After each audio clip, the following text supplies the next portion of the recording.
2 ದಿವಸ ಈ ಹಿಂದ್ ಸ್ವರಾಜ್ಯದ ಹಿನ್ನೆಲೆಯನ್ನು ಗಮನಿಸಿದ ಮೇಲೆ ಈಗ ಮೂಲ ಪುಸ್ತಕಕ್ಕೆ ಬರ್ತಾಯಿದ್ದೀವಿ.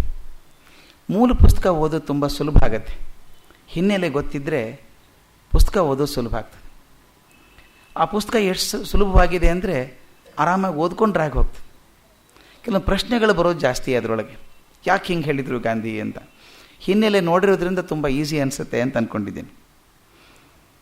ಇದಕ್ಕೆ ಈ ಪುಸ್ತಕ ಬರೆದಾಗ ವಿವರಣೆಯ ಮಾತು ಅಂತ ಬರೆದಿದ್ದಾರೆ. ಒಂದು ಎಕ್ಸ್ಪ್ಲನೇಷನ್ ಅಂತ ಗಾಂಧಿ ಬರೆದಿದ್ದಾರೆ. ಈ ಪುಸ್ತಕ ಯಾಕೆ ಬರೆದೆ ನಾನು ಅಂತ. ಆ ಮಾತು ಎಷ್ಟು ಚೆಂದ ಇದೆ ನೋಡಿ. ನನ್ನ ಈ ಚಿಕ್ಕ ಪುಸ್ತಕ ಅನೇಕರ ಕಣ್ಣಿಗೆ ಬಿದ್ದಿರುವುದು ನನ್ನ ಪುಣ್ಯ. ಮೊದಲನೇ ಸೆಂಟೆನ್ಸ್. ಆ ಹ್ಯುಮಿಲಿಟಿ ನೋಡಿ ನನಗೆ ಭಾಳ ಇಷ್ಟ ಆಗುವಂಥದ್ದು. ಯಾರೋ 10 ಪೇಜಿನ ಪ್ಯಾಂಪ್ಲೆಟ್ ಬರ್ಕೋತಾರೆ, ನಾ ಗ್ರಂಥ ಬರೆದಿದ್ದೀನಿ ಅಂತ ಹೇಳ್ಕೊತಾರೆ. ಆದರೆ ಇಷ್ಟು ದೊಡ್ಡ ಕೃತಿಯನ್ನು ಇನ್ನೂ ನೆನೆಸ್ಬೇಕಾದದ್ದು ನಾವು. 1908ನೇ ಇಸ್ವಿಗೆ ಭಾರತದಲ್ಲಿ ಬಹುದೊಡ್ಡ ನಾಯಕರಾಗಿರಲಿಲ್ಲ ಗಾಂಧಿ. ಇನ್ನು ಸೌತ್ ಆಫ್ರಿಕಾದಲ್ಲಿ ಈಗಿನ ಬೆಳೀತಾ ಇದ್ದರು, ಸಾಧನೆ ಹಂತದಲ್ಲಿದ್ದರು. ಅಂಥವ್ರು ಬರೆದಂಥ ಪುಸ್ತಕ ಅದು ಯಾಕೆ ಮುಖ್ಯ ಆಗ್ತದೆ ಇವತ್ತಿಗೂ ಪ್ರಸ್ತುತ ಆಗ್ತದೆ ಅಂದರೆ 1908ನೇ ಇಸ್ವಿಗೆ ಬರೆದಂಥ ಮಾತು ನೋಡಿ, ಸ್ವಾತಂತ್ರ್ಯ ಕಾಲದಲ್ಲಿ ಎಷ್ಟು ಅದ್ಭುತವಾಗಿ ಪ್ರಯೋಜನ ಆಯಿತು ಮತ್ತು ಗಾಂಧೀಜಿ ಚಿಂತನೆ ಏನು ಅಂತ ತಿಳ್ಕೊಳ್ಳೋದಕ್ಕೆ ಒಂದು ಊರುಗೋಲಾಯ್ತದು. ಅವ್ರು ಬರೀತಾರೆ, ಸಣ್ಣ ಪುಸ್ತಕ ಜನರ ಕಣ್ಣಿಗೆ ಬಿದ್ದಿದ್ದು ನನ್ನ ಪುಣ್ಯ, ಮೂಲ ಗ್ರಂಥ ಗುಜರಾತಿಯಲ್ಲಿದೆ. ಅವ್ರ ಮಾತು ಬಳಸೋದು ಕಮ್ಮಿ. ಗಾಂಧೀಜಿ ಮಾತು ಸುಲಭ, ನೇರ, ಸುಮ್ಮನೆ ವರ್ಣನೆ ಮಾಡ್ತಾ ಹೋಗೋದಿಲ್ಲ. ಅವರು ನೇರವಾಗಿ ಬರ್ತಾರೆ. ಈ ಪುಸ್ತಕ ಯಾಕೆ ಬರೆದೆ ನಾನು ಅಂತ ಹೇಳ್ತಾರೆ. ದಕ್ಷಿಣ ಆಫ್ರಿಕಾದ ಇಂಡಿಯನ್ ಒಪಿನಿಯನ್ನಲ್ಲಿ ಅದು ಮೊದಲು ಪ್ರಕಟವಾಯಿತು. ಫ್ಯಾಕ್ಟ್ಸ್ ಹೆಂಗೆ ಬರುತ್ತೆ ನೋಡಿ. ಈ ಲಾಯರ್ ನೋಟ್ ಹಾಕಿದಂಗೆ ಕೆಲವೊಂದು ಸಲ ಲಾಯರ್ ಸುಮ್ಮನೆ ಜಾಸ್ತಿ ಬರೀತಾರೆ. ಇವರು ಬೇಸಿಕ್ ಲಾಯರ್ ತಾನೇ, ಬ್ಯಾರಿಸ್ಟರ್ ಇವರು. ಅದರ ಮುಂದೆ ಲಾಯರ್ನ ತುಂಬ ಚೆನ್ನಾಗಿ ಬೈದಿದ್ದಾರೆ, ಅದೊಂದು ಇಷ್ಟ ಇದೆ. ಲಂಡನ್ನಿಂದ ದಕ್ಷಿಣ ಆಫ್ರಿಕಾಗೆ 1908ರಲ್ಲಿ ಹಿಂದಿರುಗುತ್ತಿದ್ದಾಗ ಯಾಕೆ ಬರದೆ ಅಂತ ಸ್ಪಷ್ಟ ಹೇಳ್ತಾರೆ. ಭಾರತೀಯ ಕ್ರಾಂತಿಕಾರಿಗಳಿಗೆ ದಕ್ಷಿಣ ಆಫ್ರಿಕಾದಲ್ಲೂ ಅದೇ ಪಂಥಿಗಳಿಗೆ ಉತ್ತರವಾಗಿ ಇದನ್ನು ಬರೆದೆ ನೋಡಿ. ಮುಖ್ಯ ಬರೆದದ್ದು ಉದ್ದೇಶ. ಲಂಡನ್ನಲ್ಲಿ ಆಗ್ತೇನೆ ಮದನ್ ಲಾಲ್ ಧಿಂಗ್ರಾ ಅವನ ವಿಲೀನ್ ಕೊಂದಾಗಿತ್ತು. ಅದರಿಂದ ಒಂದು ಪ್ರಕ್ಷುಬ್ಧ ವಾತಾವರಣ ಥರ ಆಗಿತ್ತು. ಅದೊಂದು ಮನಸ್ಸಲ್ಲಿತ್ತು ನನಗೆ. ಅದೇ ಥರ ಜನ ದಕ್ಷಿಣ ಆಫ್ರಿಕಾದಲ್ಲಿದ್ದಾರೆ, ಅವ್ರನ್ನ ಉದ್ದೇಶಿಸಿ ಪುಸ್ತಕನ ಬರೆದೆ ಅಂತ. ಲಂಡನ್ನಲ್ಲಿದ್ದ ಕ್ರಾಂತಿಕಾರಿಗಳು ಎನಿಸಿಕೊಂಡವರನ್ನೆಲ್ಲ ಕಂಡಿದ್ದೆ. ಅವರ ಧೈರ್ಯಕ್ಕೆ ಮೆಚ್ಚಿದನಾಗಲಿ ಅವರ ಉತ್ಸಾಹ ತಪ್ಪು ದಾರಿ ಹಿಡಿಯಿತು ಎನಿಸಿತು. ಅವ್ರ ಧೈರ್ಯಕ್ಕೆ ಮೆಚ್ಕೋತೇನೆ, ಅವ್ರು ಯಾರನ್ನು ಕೊಂದರು, ಬ್ರಿಟಿಷ್ ಅಧಿಕಾರಿಗಳನ್ನು ಕೊಂದರು, ಧೈರ್ಯಕ್ಕೆ ಮೆಚ್ಕೋತೇನೆ. ಆದರೆ ಉತ್ಸಾಹ ತಪ್ಪು ದಾರಿ ಹಿಡಿಯಿತು. ಹಿಂದೂಸ್ತಾನದ ದುಃಖಕ್ಕೆ ನಿವಾರಣೋಪಾಯ ಹಿಂಸೆ ಅಲ್ಲ. ಇದು ಅವರ ಸ್ಥಾಯಿ ಭಾವ. ಹಿಂಸೆ ಆಗಬಾರ್ದು, ಏನಾದರೂ ಆಗಬಾರ್ದು, ಹಿಂಸೆ ಆಗಬಾರ್ದು. ಅವ್ರು ಮುಂದೆ ಬರೀತಾರೆ, ಕೆಲವೊಂದು ಸಲ ನಂಬೋದು ಕಷ್ಟ, ನಾವು ಭಾಳ ಮನಸ್ಸಿಗೆ ಕಷ್ಟ ಆಗ್ತದೆ. ಅವ್ರು ಹೇಳ್ತಾರೆ, ನೀ ಪ್ರಾಣ ಕಳ್ಕೊಂಡ್ರು ಅಡ್ಡಿ ಇಲ್ಲ, ಇನ್ನೊಬ್ಬರನ್ನ ಕೊಲ್ಲಬೇಡ, ವಿನಮ್ರನಾಗಿ ಪ್ರಾರ್ಥನೆ ಮಾಡ್ಕೊ, ಅದು ನನ್ನ ಕೆಲಸ ಅಂತ ಹೇಳ್ತಾರೆ. ಆನಂತರ ಭಾರತೀಯ ಸಂಸ್ಕೃತಿಗೆ ತಕ್ಕಂತೆ ಆತ್ಮ ಸಂರಕ್ಷಣೆಗೆ ಬೇರಾವುದಾದರೂ ಉತ್ತಮ ಉಪಾಯವನ್ನು ಅವಲಂಬಿಸಬೇಕು ಎನಿಸಿತು. ದಕ್ಷಿಣ ಆಫ್ರಿಕಾದ ಸತ್ಯಾಗ್ರಹಕ್ಕೆ ಇನ್ನು 2 ಕೂಡ ತುಂಬಿಲ್ಲ, ಹೆಸರದಾಗಿಲ್ಲ. ಆದರೆ ನಾ ಧೈರ್ಯವಾಗಿ ಬರೆದೆ ಅಂಥೇಳಿ ಈ ಪುಸ್ತಕದ ಬಗ್ಗೆ ಧೈರ್ಯವಾಗಿ ಒಂದು ಮಾತನ್ನು ಹೇಳ್ತಾರೆ. ಈ ಪುಸ್ತಕವನ್ನು ಎಳೆಯ ಮಗುವಿಗೂ ಕೊಡ್ಬೋದು. ಒಬ್ಬ ಆಥರ್ ಅದೊಂದು ಧೈರ್ಯದಿಂದ ಹೇಳುವಂಥ ಮಾತು. ಸಣ್ಣ ಮಗು ಕೊಡ್ಬೋದು.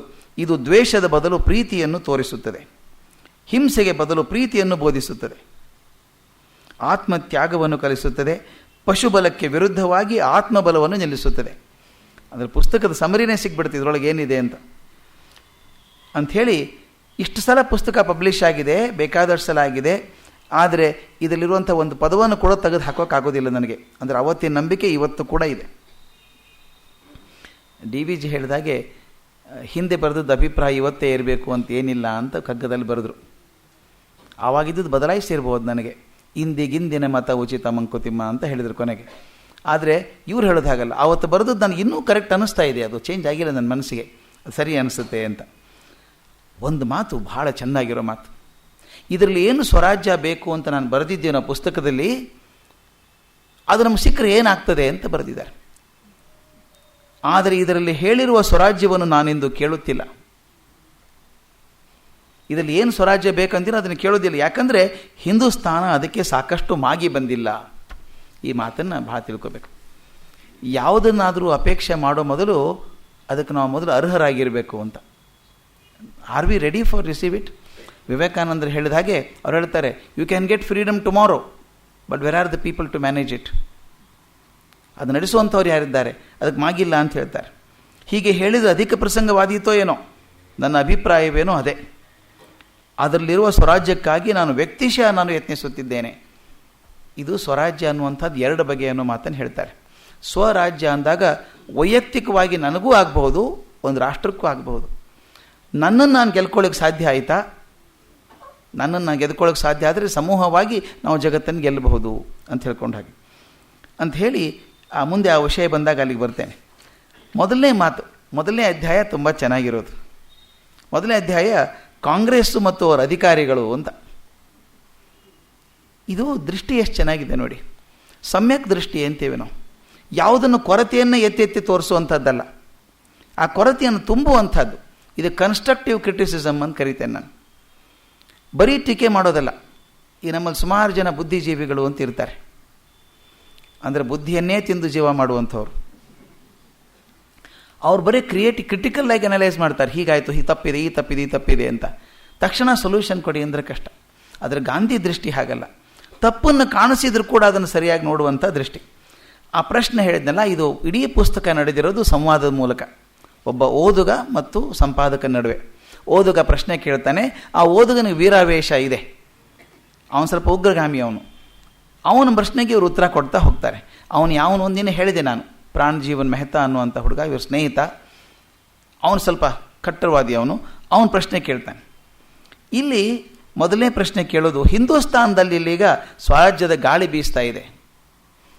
1908ನೇ ಇಸ್ವಿಗೆ ಸ್ವರಾಜ್ಯದ ಗಾಳಿ ಬೀಸ್ತಾ ಇದೆ. ಭಾರತೀಯ ಸ್ವಾತಂತ್ರ್ಯಕ್ಕೋಸ್ಕರ ಹಂಬಲಿಸ್ತಾ ಇದ್ದಾರೆ. ಈ ವಿಷಯದ ಅಭಿಪ್ರಾಯ ಏನು ಅಂತ ಕೇಳಿದಾಗ ಆತನ, ಹೌದಪ್ಪ ಗಾಳಿ ಬೀಸ್ತಾ ಇದೆ. ಸ್ವರಾಜ್ಯದ ಹುಟ್ಟಿ ಅನಿಸೋದು ನಿಮಗೆ ನಿಜ ಅನಿಸುತ್ತಾ? ಸ್ವರಾಜ್ಯದ ಬಗ್ಗೆ ಅಪೇಕ್ಷೆ ಇದೆ ಅನ್ನೋದು ನಿಜ ಅನಿಸುತ್ತಾ ನಿಮಗೆ ಅಂತ ಕೇಳಿದಾಗ ಹೇಳ್ತಾರೆ, ರಾಷ್ಟ್ರೀಯ ಮಹಾಸಭೆ ನ್ಯಾಷನಲ್ ಕಾಂಗ್ರೆಸ್ ಸ್ಥಾಪಿತವಾದದ್ದೇ ಆ ಇಚ್ಛೆಯಿಂದ. ಆ ಶಬ್ದವೇ ಅದನ್ನು ಸೂಚಿಸುತ್ತದೆ ಅಂತ ಹೇಳಿದ್ರಂತೆ. ಅವನು ಸಿಟ್ಟು ಬಂದ್ಬಿಡ್ತು. ನ್ಯಾಷನಲ್ ಕಾಂಗ್ರೆಸ್ ಅಂದ ತಕ್ಷಣ ಸಿಟ್ಟು ಅವನಿಗೆ. ಅವನು ಹೇಳಿದ, ಈ ಮಾತು ಸರಿ ಆಗೋದಿಲ್ಲ ನನಗೆ. ಹಿಂದೂಸ್ತಾನದ ತರುಣರು ಕಾಂಗ್ರೆಸ್ಸನ್ನು ಗಣನೆಗೆ ತಗೊಂಡಿಲ್ಲ. ಕಾಂಗ್ರೆಸ್ ಅಂದರೆ ಏನು ಅಭಿಪ್ರಾಯ ಹುಡುಗರಿಗೆ ಯಾವಾಗ ಅಂದರೆ, ಬ್ರಿಟಿಷರನ್ನ ಭಾರತದಲ್ಲಿ ಗಟ್ಟಿ ಮಾಡುವಂಥ ಸಾಧನ, ಓಡಿಸೋದಲ್ಲ. ಬ್ರಿಟಿಷರನ್ನ ಭಾರತದಲ್ಲಿ ಗಟ್ಟಿ ಮಾಡಲಿಕ್ಕಿರುವಂಥ ಸಾಧನ ಅವರೇ ಇಳಿಸ್ಕೊಂಡಿದ್ದಾರೆ ಅಂತ. ಈಗಂತ ನೀವೇನಂತೀರಿ ಅಂತ. ಅದಕ್ಕೆ ಉತ್ತರ ಎಷ್ಟು ಚೆನ್ನಾಗಿದೆ ನೋಡಿ. ಮೋಸ್ಟ್ ಬ್ಯಾಲೆನ್ಸ್ಡ್ ಆನ್ಸರ್ ಅಂತ. ಭಾರತ ಪಿತಾಮಹ ದಾದಾಬಾಯಿ ನವರೋಜಿ ನೆಲವನ್ನು ಹದಗೊಳಿಸದಿದ್ದರೆ ಇವತ್ತು ಈ ತರುಣರು ಸ್ವರಾಜ್ಯದ ಮಾತನ್ನೇ ಆಡಲಾಗುತ್ತಿರಲಿಲ್ಲ. ಅವ್ರು ದಾದಾಬಾಯಿ ನವರೋಜಿ ಒಳ್ಳೆ ಕೆಲಸ ಮಾಡಿದರು. ಹ್ಯೂಮ್ ಏನು ಮಾಡಿದ್ದಾರೆ, mister Hume was the president of Congress. ಅವ್ರೇನು ಮಾಡಿದರು ಅಂದರೆ, ಚಾಟಿ ಬೀಸಿ ನಮ್ಮನ್ನು ಚುರುಕು ಮಾಡಿದ್ದಾರೆ. ಅವ್ರು ಮಾಡಿರೋದ್ರಿಂದ ನಾವಿಷ್ಟೆಲ್ಲ ಕರ್ಮಣ್ಯರಾಗಿದ್ದೇವೆ ಎಂದು ಬರೀತಾರೆ. ಅವ್ರು ಮಾಡಿದ್ದನ್ನು ಹೇಗೆ ಮರೆಯೋದು? ಆಮೇಲೆ ಸರ್ ವಿಲಿಯಂ ವೆಡರ್ಬರ್ನ್ ಕೂಡ ಎಷ್ಟು ಅದ್ಭುತ ಕೆಲಸ ಬರೆದ್ರು, ಲೇಖನ ಬರೆದ್ರು, ತನುಮನ ಧನಗಳನ್ನು ಕೊಟ್ಟರು. ಅವರು ಬ್ರಿಟಿಷ್ ರಾಜ್ಯದ ಬಗ್ಗೆ ಇಂಗ್ಲೀಷ್ ರಾಜ್ಯ ಹೇಗಿರಬೇಕು ಅಂತ ಏನು ಲೇಖನ ಬರೆದ್ರು, ಇವತ್ತಿಗೂ ನಮಗೆ ಯೋಗ್ಯ ಆಗಿದೆ ಅಂತ ಹೊಗಳೋಕೆ ಶುರು ಮಾಡಿದರು. ಸಂಪಾದಕ ಹೇಳ್ತಾನೆ, ಗೋಖಲೆ ನೋಡಿ ಬಡತನದ ವ್ರತ ಹಿಡಿದ್ರು, ಇವತ್ತಿಗೂ ಹಾಗೆ ಬಡತನದಲ್ಲೇ ಇದ್ದಾರೆ. ಮನಸ್ಸು ಮಾಡಿದ್ರು ಆರಾಮಾಗಿರ್ಬೋದಾಗಿತ್ತು. ಆಮೇಲೆ ಸ್ವರ್ಗೀಯ ನ್ಯಾಯಮೂರ್ತಿ ಬದ್ರುದ್ದೀನ್ ತಯ್ಯಬ್ಜಿ ಅವರೆಷ್ಟು ಕಾಂಟ್ರಿಬ್ಯೂಷನ್ ಮಾಡಿದ್ದಾರೆ ಅಂತ ಉತ್ಸಾಹದಿಂದ ಈ ಸಂಪಾದಕ ಹೇಳೋಕೆ ಶುರು ಮಾಡಿದಾಗ ಮತ್ತೆ ಸ್ಟಾರ್ಟ್ ಮಾಡಿರಿ ಅಂತಾನು. ಓದುಗ, ಎಷ್ಟು ಹೇಳ್ತೀರಿ ನೀವು? ತಡೆಯಿರಿ, ನೀವು ಭಾಳ ದೂರ ಹೋದ್ರಿ. ನಾನು ಸ್ವರಾಜ್ಯದ ವಿಷಯ ಕೇಳಿದುದು, ನೀವು ಹೇಳ್ತಿದ್ದು ಪರರಾಜ್ಯದ ಮಾತು. ಹ್ಯೂಮ್ ಆಗಲಿ ವೆಡರ್ಬರ್ನ್ ಆಗಲಿ ಇವರೆಲ್ಲ ಅಲ್ಲಿಯವರು. ಅವ್ರ ಮಾತಾಗಿ ಹೇಳ್ತೀರಿ ನೀವು? ನನಗೆ ಇಂಗ್ಲೀಷರ ಹೆಸರೇ ಸಹಿಸೋದು. ಈ ಪ್ರಶ್ನೋತ್ತರ ಹೇಗೆ ಕಾಂಟ್ರಾಸ್ಟ್ ಇದೆ ನೋಡಿ. ಇಂಗ್ಲೀಷರ ಹೆಸರೇ ಇಷ್ಟ ಆಗೋಲ್ಲ ನನಗೆ, ತಿರ್ಗಾಮ್ರಿಗೆ ಅವ್ರದ್ದೇ ಹೆಸರು ಹೇಳ್ತೀರಿ ನೀವು. ಹಾಗಾದ್ರೆ ನಮ್ಮಿಬ್ಬರಿಗೂ ಮೇಳ ಕೂಡಲಿಕ್ಕಿಲ್ಲ, ಹೊಂದೋದಿಲ್ಲ ನಮಗೆ. ನನಗೆ ಬೇಕಾದ್ದು ಸ್ವರಾಜ್ಯದ ವಿಷಯ. ಅದಕ್ಕೆ ಎಷ್ಟು ಚಂದ ಉತ್ತರ ಕೊಡ್ತಾರೆ ಸಂಪಾದಕರು ಅಂತಂದರೆ, ನೋಡಿ, ಈ ಮಹಾಪುರುಷರ ಬಗ್ಗೆ ನೀವು ಅಗೌರವದಿಂದ ಮಾತಾಡಬಾರ್ದು. ದಾದಾಬಾಯಿ ನವರೋಜಿ ಬಗ್ಗೆ ಹೇಳಿದ್ರಲ್ಲ, ಭಾರತ ಪಿತಾಮಹ ಅಂತ ಹೇಳಿದ್ರು ಇವರು. ಅದಕ್ಕೆ ಅವ್ನು ಹೇಳ್ತಾನೆ, ನೀವು ಮಹಾಪಿತಾಮಹ ಅಂದ್ರಲ್ಲ, ಅವ್ರು ಮಾಡಿದ್ದೇನು ರಾಷ್ಟ್ರಕ್ಕೆ? ಇಂಗ್ಲೀಷ್ ಆಡಳಿತಗಾರರು ನ್ಯಾಯವಾಗಿ ನಡೆಯುತ್ತಾರೆ, ಅವರೊಡನೆ ಸಹಕರಿಸಬೇಕು ಅಂತ ತಾನೇ ಹೇಳಿದ್ದು. ದಾದಾಬಾಯಿ ನವರೋಜಿ ಹೇಳಿದರು, ಅದೇ ತಾನೇ ಹೇಳಿದ್ದವರು. ಅವ್ರು ಮೆಚ್ಚುಗೋತಿರಲ್ಲ ಅಂದಂಗ ಅವ್ರು ಹೇಳ್ತಾರೆ, ಅವ್ರ ಬಗ್ಗೆ ಮಾತಾಡಬಾರ್ದು, ಮಾತಾಡಿ ಲಜ್ಜಾಸ್ಪದ ಆಗ್ತದೆ. ನಮ್ರತೆಯಿಂದ ಹೇಳ್ತೇನೆ. ಅವ್ರು ನೋಡಿ ಎಷ್ಟು ಚೆನ್ನಾಗಿದೆ. ಅವರು ಮಾಡಿದ ಕೆಲಸವನ್ನು ನೋಡಿ, ತಮ್ಮ ಬಾಳನ್ನೇ ಹಿಂದೂಸ್ತಾನದ ಸೇವೆಗಾಗಿ ಮುಡಿಪಿಟ್ರು ದಾದಾಬಾಯಿ ನವರೋಜಿಯವರು. ಇವತ್ತೇನಾದರೂ ನಾವು ಕಲಿತೇದಿದ್ದರೆ ಅವರಿಂದನೇ. ಅವ್ರು ಮೊದಲು ಬರೆದರು, ಇಂಗ್ಲೀಷರು ಹಿಂದೂಸ್ತಾನದ ರಕ್ತವನ್ನು ಹೀರಿದರು ಎಂಬ ಮಾತನ್ನು ಕೇಳಿಲ್ವಾ? ಅವರೇ ಬರೆದದ್ದು ಅದನ್ನು ಅಂತ ಹೇಳಿ. ದಾದಾಬಾಯಿ ನವರೋಜಿಯವ್ರ ಬಗ್ಗೆ ಇದ್ದಂಥ ಕೆಟ್ಟ ಭಾವನೆ ಏನಿತ್ತು ಇವರಿಗೆ, ತರುಣರಿಗೆ ಹೇಳ್ತಾರೆ. ಹಾಗಲ್ಲ ಅದು. ಮತ್ತು ಇನ್ನೊಂದು, ಬರೀ ನಾವು ಹುರುಪರೆ ಒಂದು ಉದಾಹರಣೆ ಕೊಡ್ತಾರೆ, ಎಷ್ಟು ಚೆನ್ನಾಗಿರೋ ಉದಾಹರಣೆ ಕೊಡ್ತಾರೆ. ಹರೆಯದ ಹುರುಪಿನಲ್ಲಿ ನಾವು ಒಂದು ಹೆಜ್ಜೆ ಮುಂದಿಟ್ಟರೆ, ಒಂದು ಹೆಜ್ಜೆ ಮುಂದೆ ಹೋಗಿದ್ದೀವಿ ನಾವು ಅಂದರೆ ಅವ್ರಿಗಿಂತ ದೊಡ್ಡವರಾಗ್ಬಿಟ್ವ ನಾವು ಅಂಥೇಳಿ ಮಾತು ಹೇಳ್ತಾರೆ. ಹತ್ತಿ ಬಂದ ಏಣಿಯನ್ನು ತಳ್ಳಿ ಹಾಕೋದು ಜಾಣತನವೇ? ಒಂದು ಮೆಟ್ಟಲನ್ನು ಕಿತ್ತು ಹಾಕಿದರೆ ಇಡೀ ಮೆಟ್ಟಲು ಸಾಲೆ ಉರುಳಿ ಬೀಳುತ್ತದೆ. ಎಳೆತನ ದಾಟಿ ನಾವು ಹರೆಯಕ್ಕೆ ಬಂದರೆ ಎಳೆತನೆಯನ್ನು ಮರೆಯುತ್ತೇವೆ ಅಂತ ಕೇಳ್ತಾರೆ. ನಾವು ಸಣ್ಣ ವಯಸ್ಸು ದಾಟಿ ಹರೆಗೆ ಬರ್ತೀವಿ. ಹರೆ ಬಂದಾಗ ಅಯ್ಯೋ ಬಾಲ್ಯ ಏನು ಪ್ರಯೋಜನ ಅಂತ ಅನ್ನೋಂಗಿಲ್ಲ. ಅದನ್ನು ನೆನೆಸ್ಕೋತೀವಿ ಮತ್ತೆ ಅಲ್ಲಿಗೆ ಹೋಗಿ. ಆ ಬಾಲ್ಯ ಇಲ್ಲದೆ ಹೋದರೆ ಹರೆತನ ಬರಲಿಲ್ಲ. ಆದ್ದರಿಂದ ಆ ಮಾತನ್ನು ಭಾರತದ ಬಾಲ್ಯದಲ್ಲಿ ದಾದಾಬಾಯಿ ನವರೋಜಿ ಕೆಲಸ ಮಾಡಿದ್ದಾರೆ. ಉದಾಹರಣೆ ಕೊಡ್ತಾರೆ. ಅನೇಕ ವರ್ಷ ಅಧ್ಯಯನ ಮಾಡಿದ ಮೇಲೆ ಒಂದು ವೇಳೆ ನಮ್ಮೊಬ್ಬ ಅಧ್ಯಾಪಕರು ನನಗೆ ಹೇಳಿಕೊಟ್ಟು ಆ ತಳಹದಿ ಮೇಲೆ ಇನ್ನಷ್ಟು ಜ್ಞಾನವನ್ನು ನಾನು ಕಟ್ಟಿಕೊಂಡರೆ ಅಧ್ಯಾಪಕರಿಂದ ನಾನೇ ಜಾಣ ಎನ್ನುತ್ತಾರೆಯೇ? ನಾನು ಪ್ರೈಮರಿ ಶಾಲೆಯಲ್ಲಿ ಓದಿರ್ತೇನೆ, ಮೇಷ್ಟ್ರೇನೋ ಹೇಳಿಕೊಟ್ಟಿರ್ತಾರೆ. ಪ್ರೈಮರಿ ಶಾಲೆಗೆ ಏನು ಹೇಳ್ಕೊಡ್ಬೇಕು ಅದು ಹೇಳಿಕೊಟ್ಟಿರ್ತಾರೆ. ಮುಂದೆ ನಾನು ಕಾಲೇಜಿಗೋ ಯೂನಿವರ್ಸಿಟಿಗೆ ಹೆಚ್ಚಾಗಿ ಕೇಳ್ಕೊಂಬಿಟ್ಟು ಅಯ್ಯೋ ನಮ್ಮ ಮೇಷ್ಟ್ರಿಗೆ ಬುದ್ಧಿನೇ ಇಲ್ಲ, ಏನೂ ಬರಲ್ಲ ಅಂತ ಯಾರೂ ಅನ್ನಲ್ಲ. ಅಂದರೆ ಅವನಂತ ದಡ್ಡ ಯಾರೂ ಅಲ್ಲ.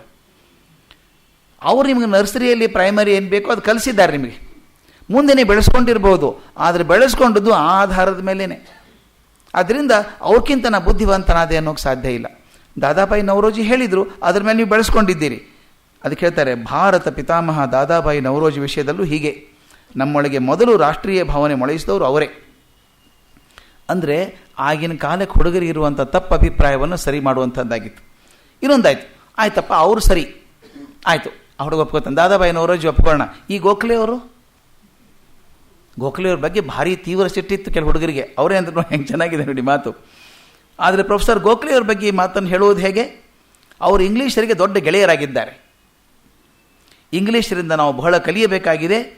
ಸ್ವರಾಜ್ಯದ ಮಾತೆತ್ತುವ ಮುನ್ನ ಅವರ ರಾಜ್ಯ ನೀತಿಯನ್ನು ಕಲಿಯಬೇಕು ಎನ್ನುತ್ತಾರೆ ಗೋಖಲೆ ಅಂಥೇಳಿ. ಅವರ ಭಾಷಣ ಓದಿ ತಲೆ ಚಿಟ್ಟು ಹಿಡಿದು ಹೋಗಿದೆ ನನಗೆ ಅಂತ ಹೇಳ್ತಾನು. ಅವ್ರ ಭಾಷಣ ಕೇಳಿ ಕೇಳಿ ಏನು ಮಾಡಿದ್ರು ಬ್ರಿಟಿಷ್ ರಾಜ್ಯ ನೀತಿ ಕಲಿ ಅಂತಾರೆ, ಅವ್ರಂಗೆ ನೋಡ್ಕೊಳ್ಳಿ ಅಂತಾರೆ. ಚಿಟ್ಟು ಬರಲ್ವ ನಮಗೆ ಅಂತ.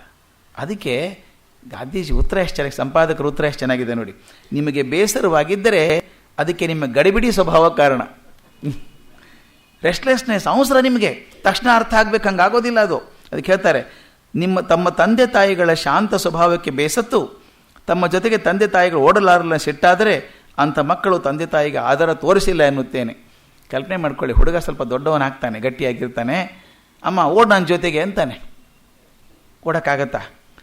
ಅಮ್ಮ ಓಡೋಕ್ಕೆ ಬರಲ್ಲ ಅಂತಂದರೆ ಹಂಗಾಗ್ತದೆ ನೀನು ಹಣೆ ಬರ. ಅದಕ್ಕೆ ಗೋಖಲೆಯವ್ರು ಹೇಳಿದ ತಪ್ಪು ಅಂತ ಅನ್ಬೇಡ, ಅರ್ಥ ಮಾಡ್ಕೋ ಅವ್ರು ಏನು ಹೇಳಿದರು ಅಂಥೇಳಿ. ಸ್ವರಾಜ್ಯವನ್ನು ಬಯಸಿದ ರಾಷ್ಟ್ರ ತನ್ನ ಹಿರಿಯರನ್ನು ಧಿಕ್ಕರಿಸಬಾರದು. ಇದು ಮೊದಲನೇ ತತ್ವ. ಹಿರಿಯರನ್ನು ಧಿಕ್ಕರಿಸಬಾರದು. ಅವ್ರು ಎಷ್ಟೇ ಕಾಂಟ್ರಿಬ್ಯೂಟ್ ಮಾಡಿದರು ಹೇಳ್ತಾರೆ, ಗೋಖಲೆಯವರು ಭಾರತೀಯ ಶಿಕ್ಷಣಕ್ಕೆ ತಮ್ಮನ್ನು ಸಮರ್ಪಣೆ ಮಾಡಿಕೊಂಡಂಥ ರೀತಿ ಗಮನಿಸು. ಎಷ್ಟು ಕೆಲಸ ಮಾಡಿದ ಶಿಕ್ಷಣದಲ್ಲಿ.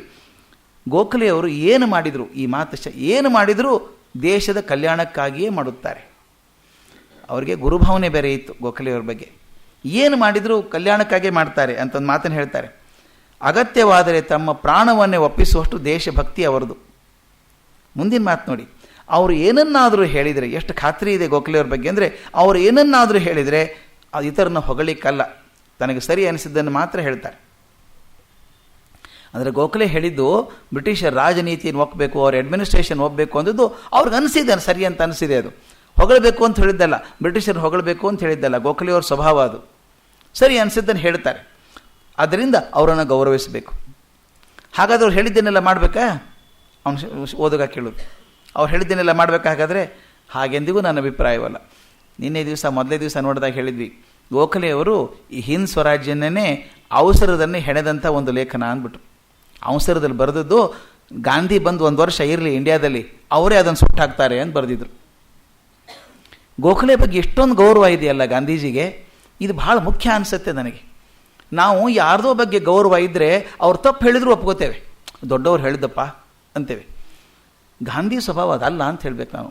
ಒಬ್ಬ ತನ್ನದೇ ಆದ ಮನಸ್ಸಿರುವಂಥ ವ್ಯಕ್ತಿ ದೊಡ್ಡವರು ಹೇಳಿದ್ದನ್ನು ಕೇಳಿಸ್ಕೋತಾನೆ, ತನ್ನ ಮನಸ್ಸಿನಲ್ಲಿ ಪಕ್ವ ಮಾಡಿ ನೋಡ್ಕೋತಾನೆ, ಸರಿ ಅಂದರೆ ಮಾತ್ರ ಒಪ್ತಾನೆ, ಇದ್ರು ಒಪ್ಪಲ್ಲ.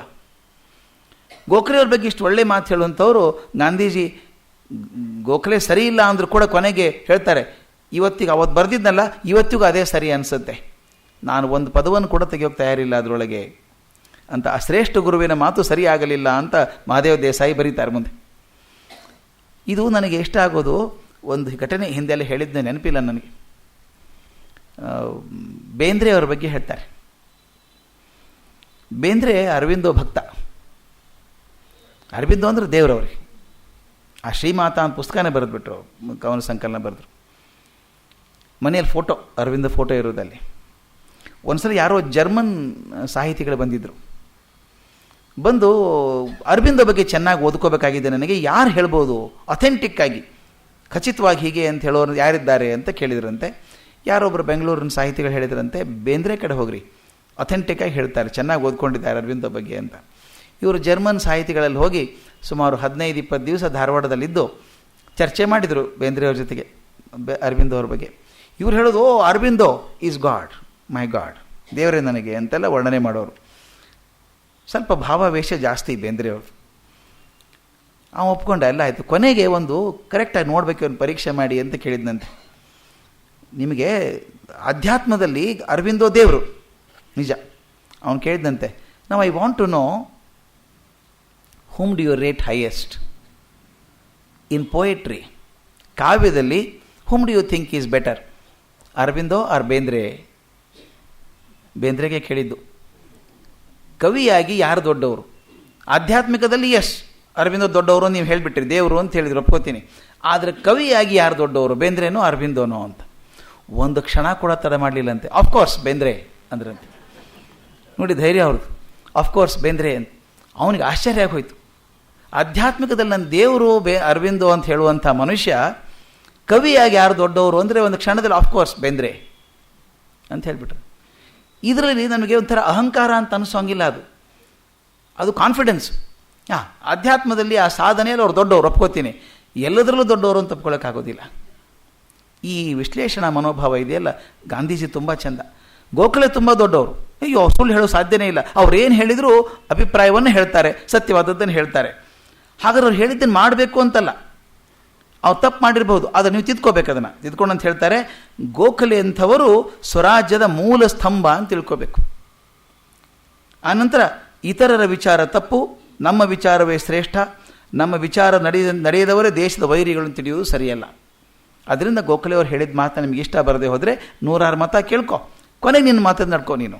ಅದಕ್ಕೆ 106 ಮತವಿಹುದು ಲೋಕದುಗ್ರಾಣದಲ್ಲಿ, ಆರಿಸಿಕೋ ನಿನ್ನ ರುಚಿಗೊಪ್ಪುವುದನದರೋಳ್, ಸಾರದಡುಗೆಯ ಒಳ ವಿಚಾರದೊಲೆಯಲಿ ಮಾಡು ಬೇರೆ ಮತಿ ಬೇರೆ ಮತ ಮಂಕುತಿಮ್ಮ. 106 ಮತವಿಹುದು ಲೋಕದುಗ್ರಾಣದಲ್ಲಿ. ಒಂದು ಭಾರತದಂಥ ದೇಶದಲ್ಲಿ 106 ಮತಗಳು ಬರೋ ಸಾಧ್ಯ ಇದೆ, ವಿಚಾರಗಳು ಬರೋ ಸಾಧ್ಯ ಇದೆ. ಉಗ್ರಾಣ ಅದು. ಆರಿಸಿಕೋ ನಿನ್ನ ರುಚಿಗೊಪ್ಪುವುದನದರೋಳು. ನೀನು ರುಚಿಗೊಪ್ಪೋದು ಒಂದು 2 ಇದೆಯಲ್ಲ, ಅದನ್ನು ಆರಿಸ್ಕೋ. ಬರೀ ಆರಿಸ್ಕೊಳ್ಳೋದಲ್ಲ, ಅದನ್ನು ವಿಚಾರದ ಒಲೆಯಲ್ಲಿ ಮಾಡು, ಅದನ್ನು ಪಾಕ ಮಾಡ್ಕೋಬೇಕು ವಿಚಾರದ ಒಲೆಯಲ್ಲಿ. ಮಾಡಿದಾಗ ಬೇರೆ ಮತಿ ಬೇರೆ ಮತ ಮಂಕುತಿಮ್ಮ. ಗೋಖಲೆಯವರು ಕೆಲವು ವಿಚಾರಗಳಲ್ಲಿ ಭಿನ್ನವಾಗಿದ್ದರು ಗಾಂಧೀಜಿಯಿಂದ, ಆದರೆ ಅವ್ರ ಗುರುತ್ವ ಹೋಗಲಿಲ್ಲ, ಅವ್ರ ಬಗ್ಗೆ ಗೌರವ ಕಳ್ಕೊಳ್ಳಿಲ್ಲ. ಇದು ನಾವು ಈಗ ಈ ಶತಮಾನದಲ್ಲಿ ಕಂಡ್ಕೋಬೇಕಾಗಿರೋದು. ಯಾರಾದರೂ ನನ್ನ ಮಾತು ಒಪ್ಪದೆ ಹೋದರೆ ತಕ್ಷಣ ನಾವು ವೈರತ್ವ ಕೇಳ್ಕೊಂಡ್ಬಿಡ್ತೇವೆ. ಅವ್ರ ಗುರುತ್ವನ ಉಳಿಸ್ಕೋಬೇಕು, ಅವ್ರ ಬಗ್ಗೆ ಪರ್ಸ್ನಲ್ ಗೌರವ ಉಂಟು, ಎಲ್ಲ ಉಂಟು, ಆದರೆ ನಿಮ್ಮ ಮಾತನ್ನು ನಾನು ಒಪ್ಕೊಳ್ಳೋದಿಲ್ಲ ಅನ್ನುವಂಥ ಆ ಸಂವೇದನೆ ಇರಬೇಕು. ಅವ್ರು ಹೇಳಿದರು, ಆಯ್ತಪ್ಪ ಗೋಖಲೆನೂ ಒಪ್ಕೋತೀನಿ. ಆ ಓದುಗ ದಾದಾಬಾಯಿ ನವರೋಜಿ ಹೇಳಿದ್ರು ಒಪ್ಕೊಂಡೆ, ಗೋಖಲೆ ಒಪ್ಕೋತೀನಿ. ಆದರೆ ಇನ್ನಿಬ್ಬರು ಕಂಡ್ರೆ ಆಗಲ್ಲ ನನಗೆ. ಹ್ಯೂಮ್ ಅಂತ ಹೇಳಿದ್ರಲ್ಲ, ಹ್ಯೂಮ್ ವೆಡರ್ನ್ಬರ್ನ್ ಅಂತ ಹೇಳಿದ್ರಲ್ಲ, ಅವರಿಬ್ಬರು ಬ್ರಿಟಿಷರಲ್ವ, ಅವರೇನು ಹೇಳೋದು ನಮ್ಮ ಸ್ವರಾಜ್ಯದ ಬಗ್ಗೆ ಅಂತ ಓದುಗ ಕೇಳಿದಾಗ ಎಷ್ಟು ಚಂದ ಮಾತು ಹೇಳ್ತಾರೆ ನೋಡಿ. ಈ ಮಾತನ್ನು ನೆನೆಸ್ಕೋಬೇಕು. ಇಂಗ್ಲೀಷರು ಎಲ್ಲರೂ ಕೆಟ್ಟವರೆಂಬುದು ನಾನು ಎಂದಿಗೂ ಒಪ್ಪಲಾರೆ. ಹಿಂದೂಸ್ತಾನಕ್ಕೆ ಸ್ವರಾಜ್ಯ ಸಿಗಲಿ ಎಂದು ಬಯಸುವ ಇಂಗ್ಲೀಷರು ಎಷ್ಟೋ ಜನ ಇದ್ದಾರೆ. ಅದರಲ್ಲಿ ಇವರಿಬ್ಬರು ದೊಡ್ಡವರು. ಎಷ್ಟು ಕೆಲಸ ಮಾಡಿದ್ದಾರೆ. ವಿಲಿಯಂ ವೆಡರ್ನ್ಬರ್ಗ್ ಹಿಂದೂಸ್ತಾನದ ಹಿತವನ್ನು ಬಯಸಲಾರರು ಅಂಥೇಳಿ ಈ ಒಟ್ಟು ಮಾತು ಕಾಂಗ್ರೆಸ್ಸು ಸ್ವರಾಜ್ಯಕ್ಕೆ ತಳಹದಿಯನ್ನು ಹಾಕಿತು ಅಂತ ಹೇಳ್ತಾರೆ. ಅಂದರೆ ಮಾತು ಚೆನ್ನಾಗಿದೆ. ನಾನು ಇಂಗ್ಲೀಷರನ್ನು ದ್ವೇಷ ಮಾಡೋದಿಲ್ಲ, ಅವರ ಅಧಿಕಾರವನ್ನು ದ್ವೇಷಿಸ್ತೇನೆ. ನಮ್ಮನ್ನು ಆಳಬೇಕು ಅಂತ ಬಂದಿದ್ದಾರಲ್ಲ ಅವ್ರ ವಿರೋಧ ಮಾಡ್ತೇನೆ ಹೊರತಾಗಿ ಇಂಗ್ಲೀಷರ ಬಗ್ಗೆ ದ್ವೇಷ ಇಲ್ಲ, ಅವ್ರ ಅಧಿಕಾರದ ಬಗ್ಗೆ ನಾನು ವೈರ ಇದೆ. ಅಂದರೆ ವ್ಯಕ್ತಿ ಬೇರೆ, ಅವ್ರು ಮಾಡ್ತಿರುವಂಥ ಕೆಲಸ ಬೇರೆ ಅವ್ರದ್ದಿದೆ. ಆಮೇಲೆ ಕೊನೆಗೆ ಹೇಳ್ತಾರೆ ಕಾಂಗ್ರೆಸ್ ಹಿಂದೂಸ್ತಾನದ ಬೇರೆ ಬೇರೆ ಪ್ರಾಂತ್ಯಗಳನ್ನು ತಂದು ಕಾಂಗ್ರೆಸ್ ಏನು ಮಾಡಲಿಲ್ಲ ಅಂದಾಗ ಹೇಳ್ತಾರೆ, ಕಾಂಗ್ರೆಸ್ ಒಂದು ಕೆಲಸ ಮಾಡ್ತು, ಅವರ ಮಿತಿಯಲ್ಲಿ ಮಾಡ್ತು. ಎಲ್ಲ ಭಾಗದ ಜನರನ್ನು ತಂದು ಒಂದು ಕಡೆ ಕೂಡಿಸಿ ರಾಷ್ಟ್ರೀಯ ಭಾವನೆಯನ್ನು ತುಂಬಿತು. ಕಾಂಗ್ರೆಸ್ಸಿನ ಮೇಲೆ ಕೆಪಾಸಿಟಿ ನಿನಗೆ.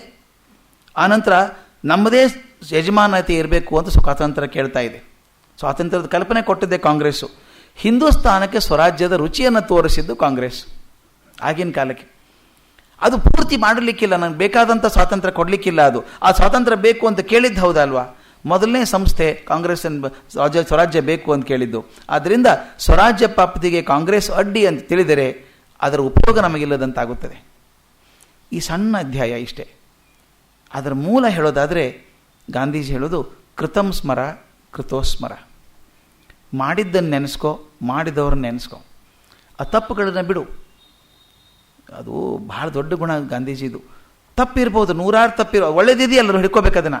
ಅದಕ್ಕೆ ಹೇಳ್ತಾರೆ ಎಷ್ಟೇ ಕೆಟ್ಟದಿರ್ಬೋದು, ಬರದಿಹುದರ ಎಣಿಕೆಯಲ್ಲಿ ಬಂದಿಹುದ ಮರೆಯದಿರು, ಗುರುತಿಸು ಒಳಿತಿರುವುದನ್ನು ಕೇಡುಗಳ ಮಧ್ಯೆ, ಬಂದ ಭಾಗ್ಯವ ನೆನೆ ಬಾರೆನೆಂಬುದನ್ನು ಬಿಡು, ಹರುಷಕದೆ ದಾರಿಯಲು ಮಂಕುತಿಮ್ಮ.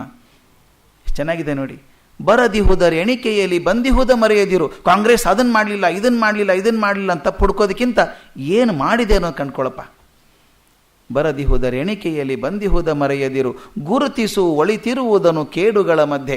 ಒಂದು 100 ಕೆಟ್ಟದಿರ್ಬೋದು, ಒಂದು 2 ಒಳ್ಳೇದಿಲ್ವಾ? ಆ 2 ಕಂಡ್ಕೋ, ಇದು ಒಳ್ಳೆ ಕೆಲಸ ಮಾಡಿದೆ ಅಂತ ಹೇಳು. ಇದನ್ನು ಅಪ್ರಿಷಿಯೇಟಿವ್ ಇನ್ಕ್ವೈರಿ ಅಂತೀವಿ ಎಲ್ಲ ಕಡೆ ನಾವು.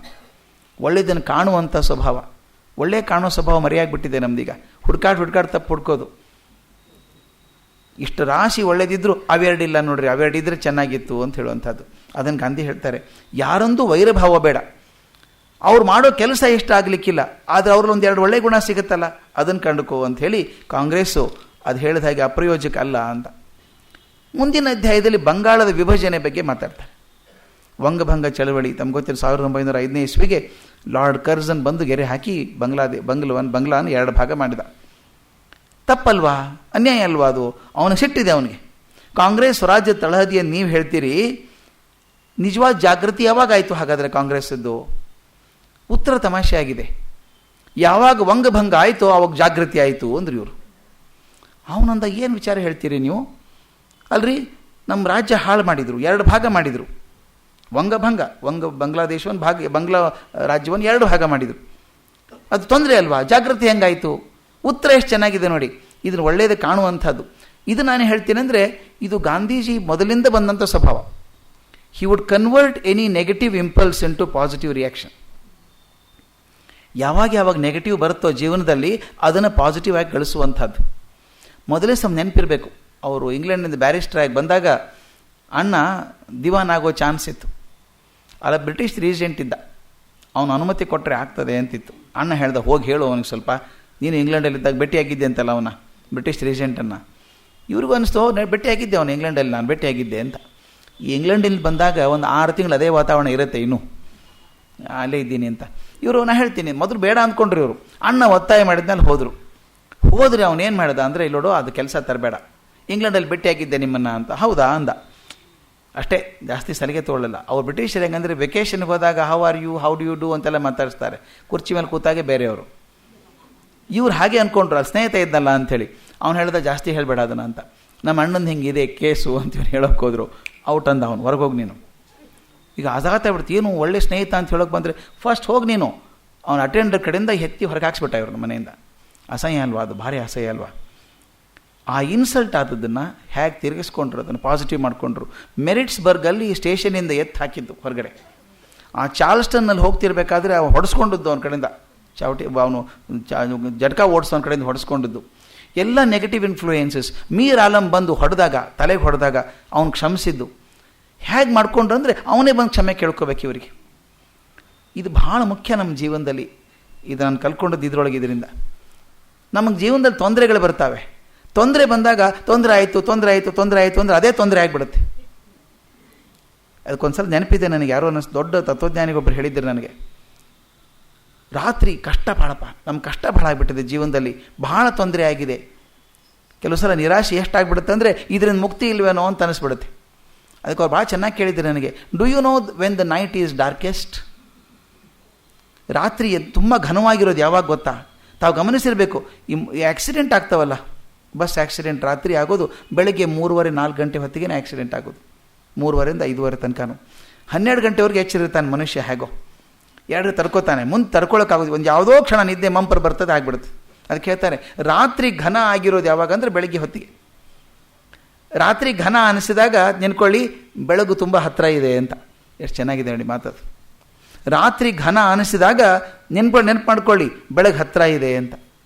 ಅಂದರೆ ಒಳ್ಳೆ ಕಾಲ ಮುಂದೆ ಹತ್ತಿರ ಬರ್ತಾ ಇದೆ. ಯಾವಾಗ ನಮ್ಮ ತೊಂದರೆ ಜಾಸ್ತಿ ಇದೆಯೋ ಆ ಒಳ್ಳೆ ಕಾಲ ಹತ್ತಿರ ಇದೆ ಅಂತ ತಿಳ್ಕೊಳ್ಳುವಂಥದ್ದು ಪಾಸಿಟಿವ್ ಆ್ಯಟಿಟ್ಯೂಡ್. ಗಾಂಧಿ ದೃಷ್ಟಿ ಅದು. ವಂಗಭಂಗ ಚಳವಳಿ ಆದಾಗ ಜಾಗೃತಿ ಆವಾಗ ಅವ್ರು ಹೇಳ್ತಾರೆ, ವಂಗಭಂಗ ಚಳವಳಿ ಆದಾಗಲೇ ಜಾಗೃತಿ ಆಯಿತು. ಅದು ಹೇಗೆ ಏನು ಕೇಳ್ತಾನೆ ಅವನು. ಉತ್ತರ ಎಷ್ಟು ಚೆನ್ನಾಗಿದೆ ನೋಡಿ. ಬೀಜ ಎಂದಿಗೂ ಕಾಣಿಸುವುದಿಲ್ಲ. ಬೀಜ ಮಣ್ಣಿನ ಕೆಳಗೆ ತನ್ನ ಕೆಲಸ ಮಾಡಿ ನಷ್ಟವಾಗುತ್ತದೆ. ಮಾತೆಷ್ಟು ಚೆನ್ನಾಗಿದೆ ನೋಡಿ. ಬೀಜ ಮಣ್ಣಿನ ಕೆಳಗೆ ತನ್ನ ಕೆಲಸ ಮಾಡಿ ನಷ್ಟವಾಗುತ್ತದೆ, ಸತ್ತೋಗ್ತದೆ. ಆಗ ಸಸಿ ಮೊಳೆದು ನೆಲದ ಮೇಲೆ ಕಾಣಿಸುತ್ತದೆ. ಕಾಂಗ್ರೆಸ್ಸಿನದು ಹೀಗೆ. ಆ ಮಾತು ತಕ್ಷಣ ಬರುವಂಥದ್ದು ನೋಡಿ. ನಿಜವಾದ ಜಾಗೃತಿ ಅನ್ನೋದು ವಂಗಭಂಗದಿಂದ ಹುಟ್ಟಿತು.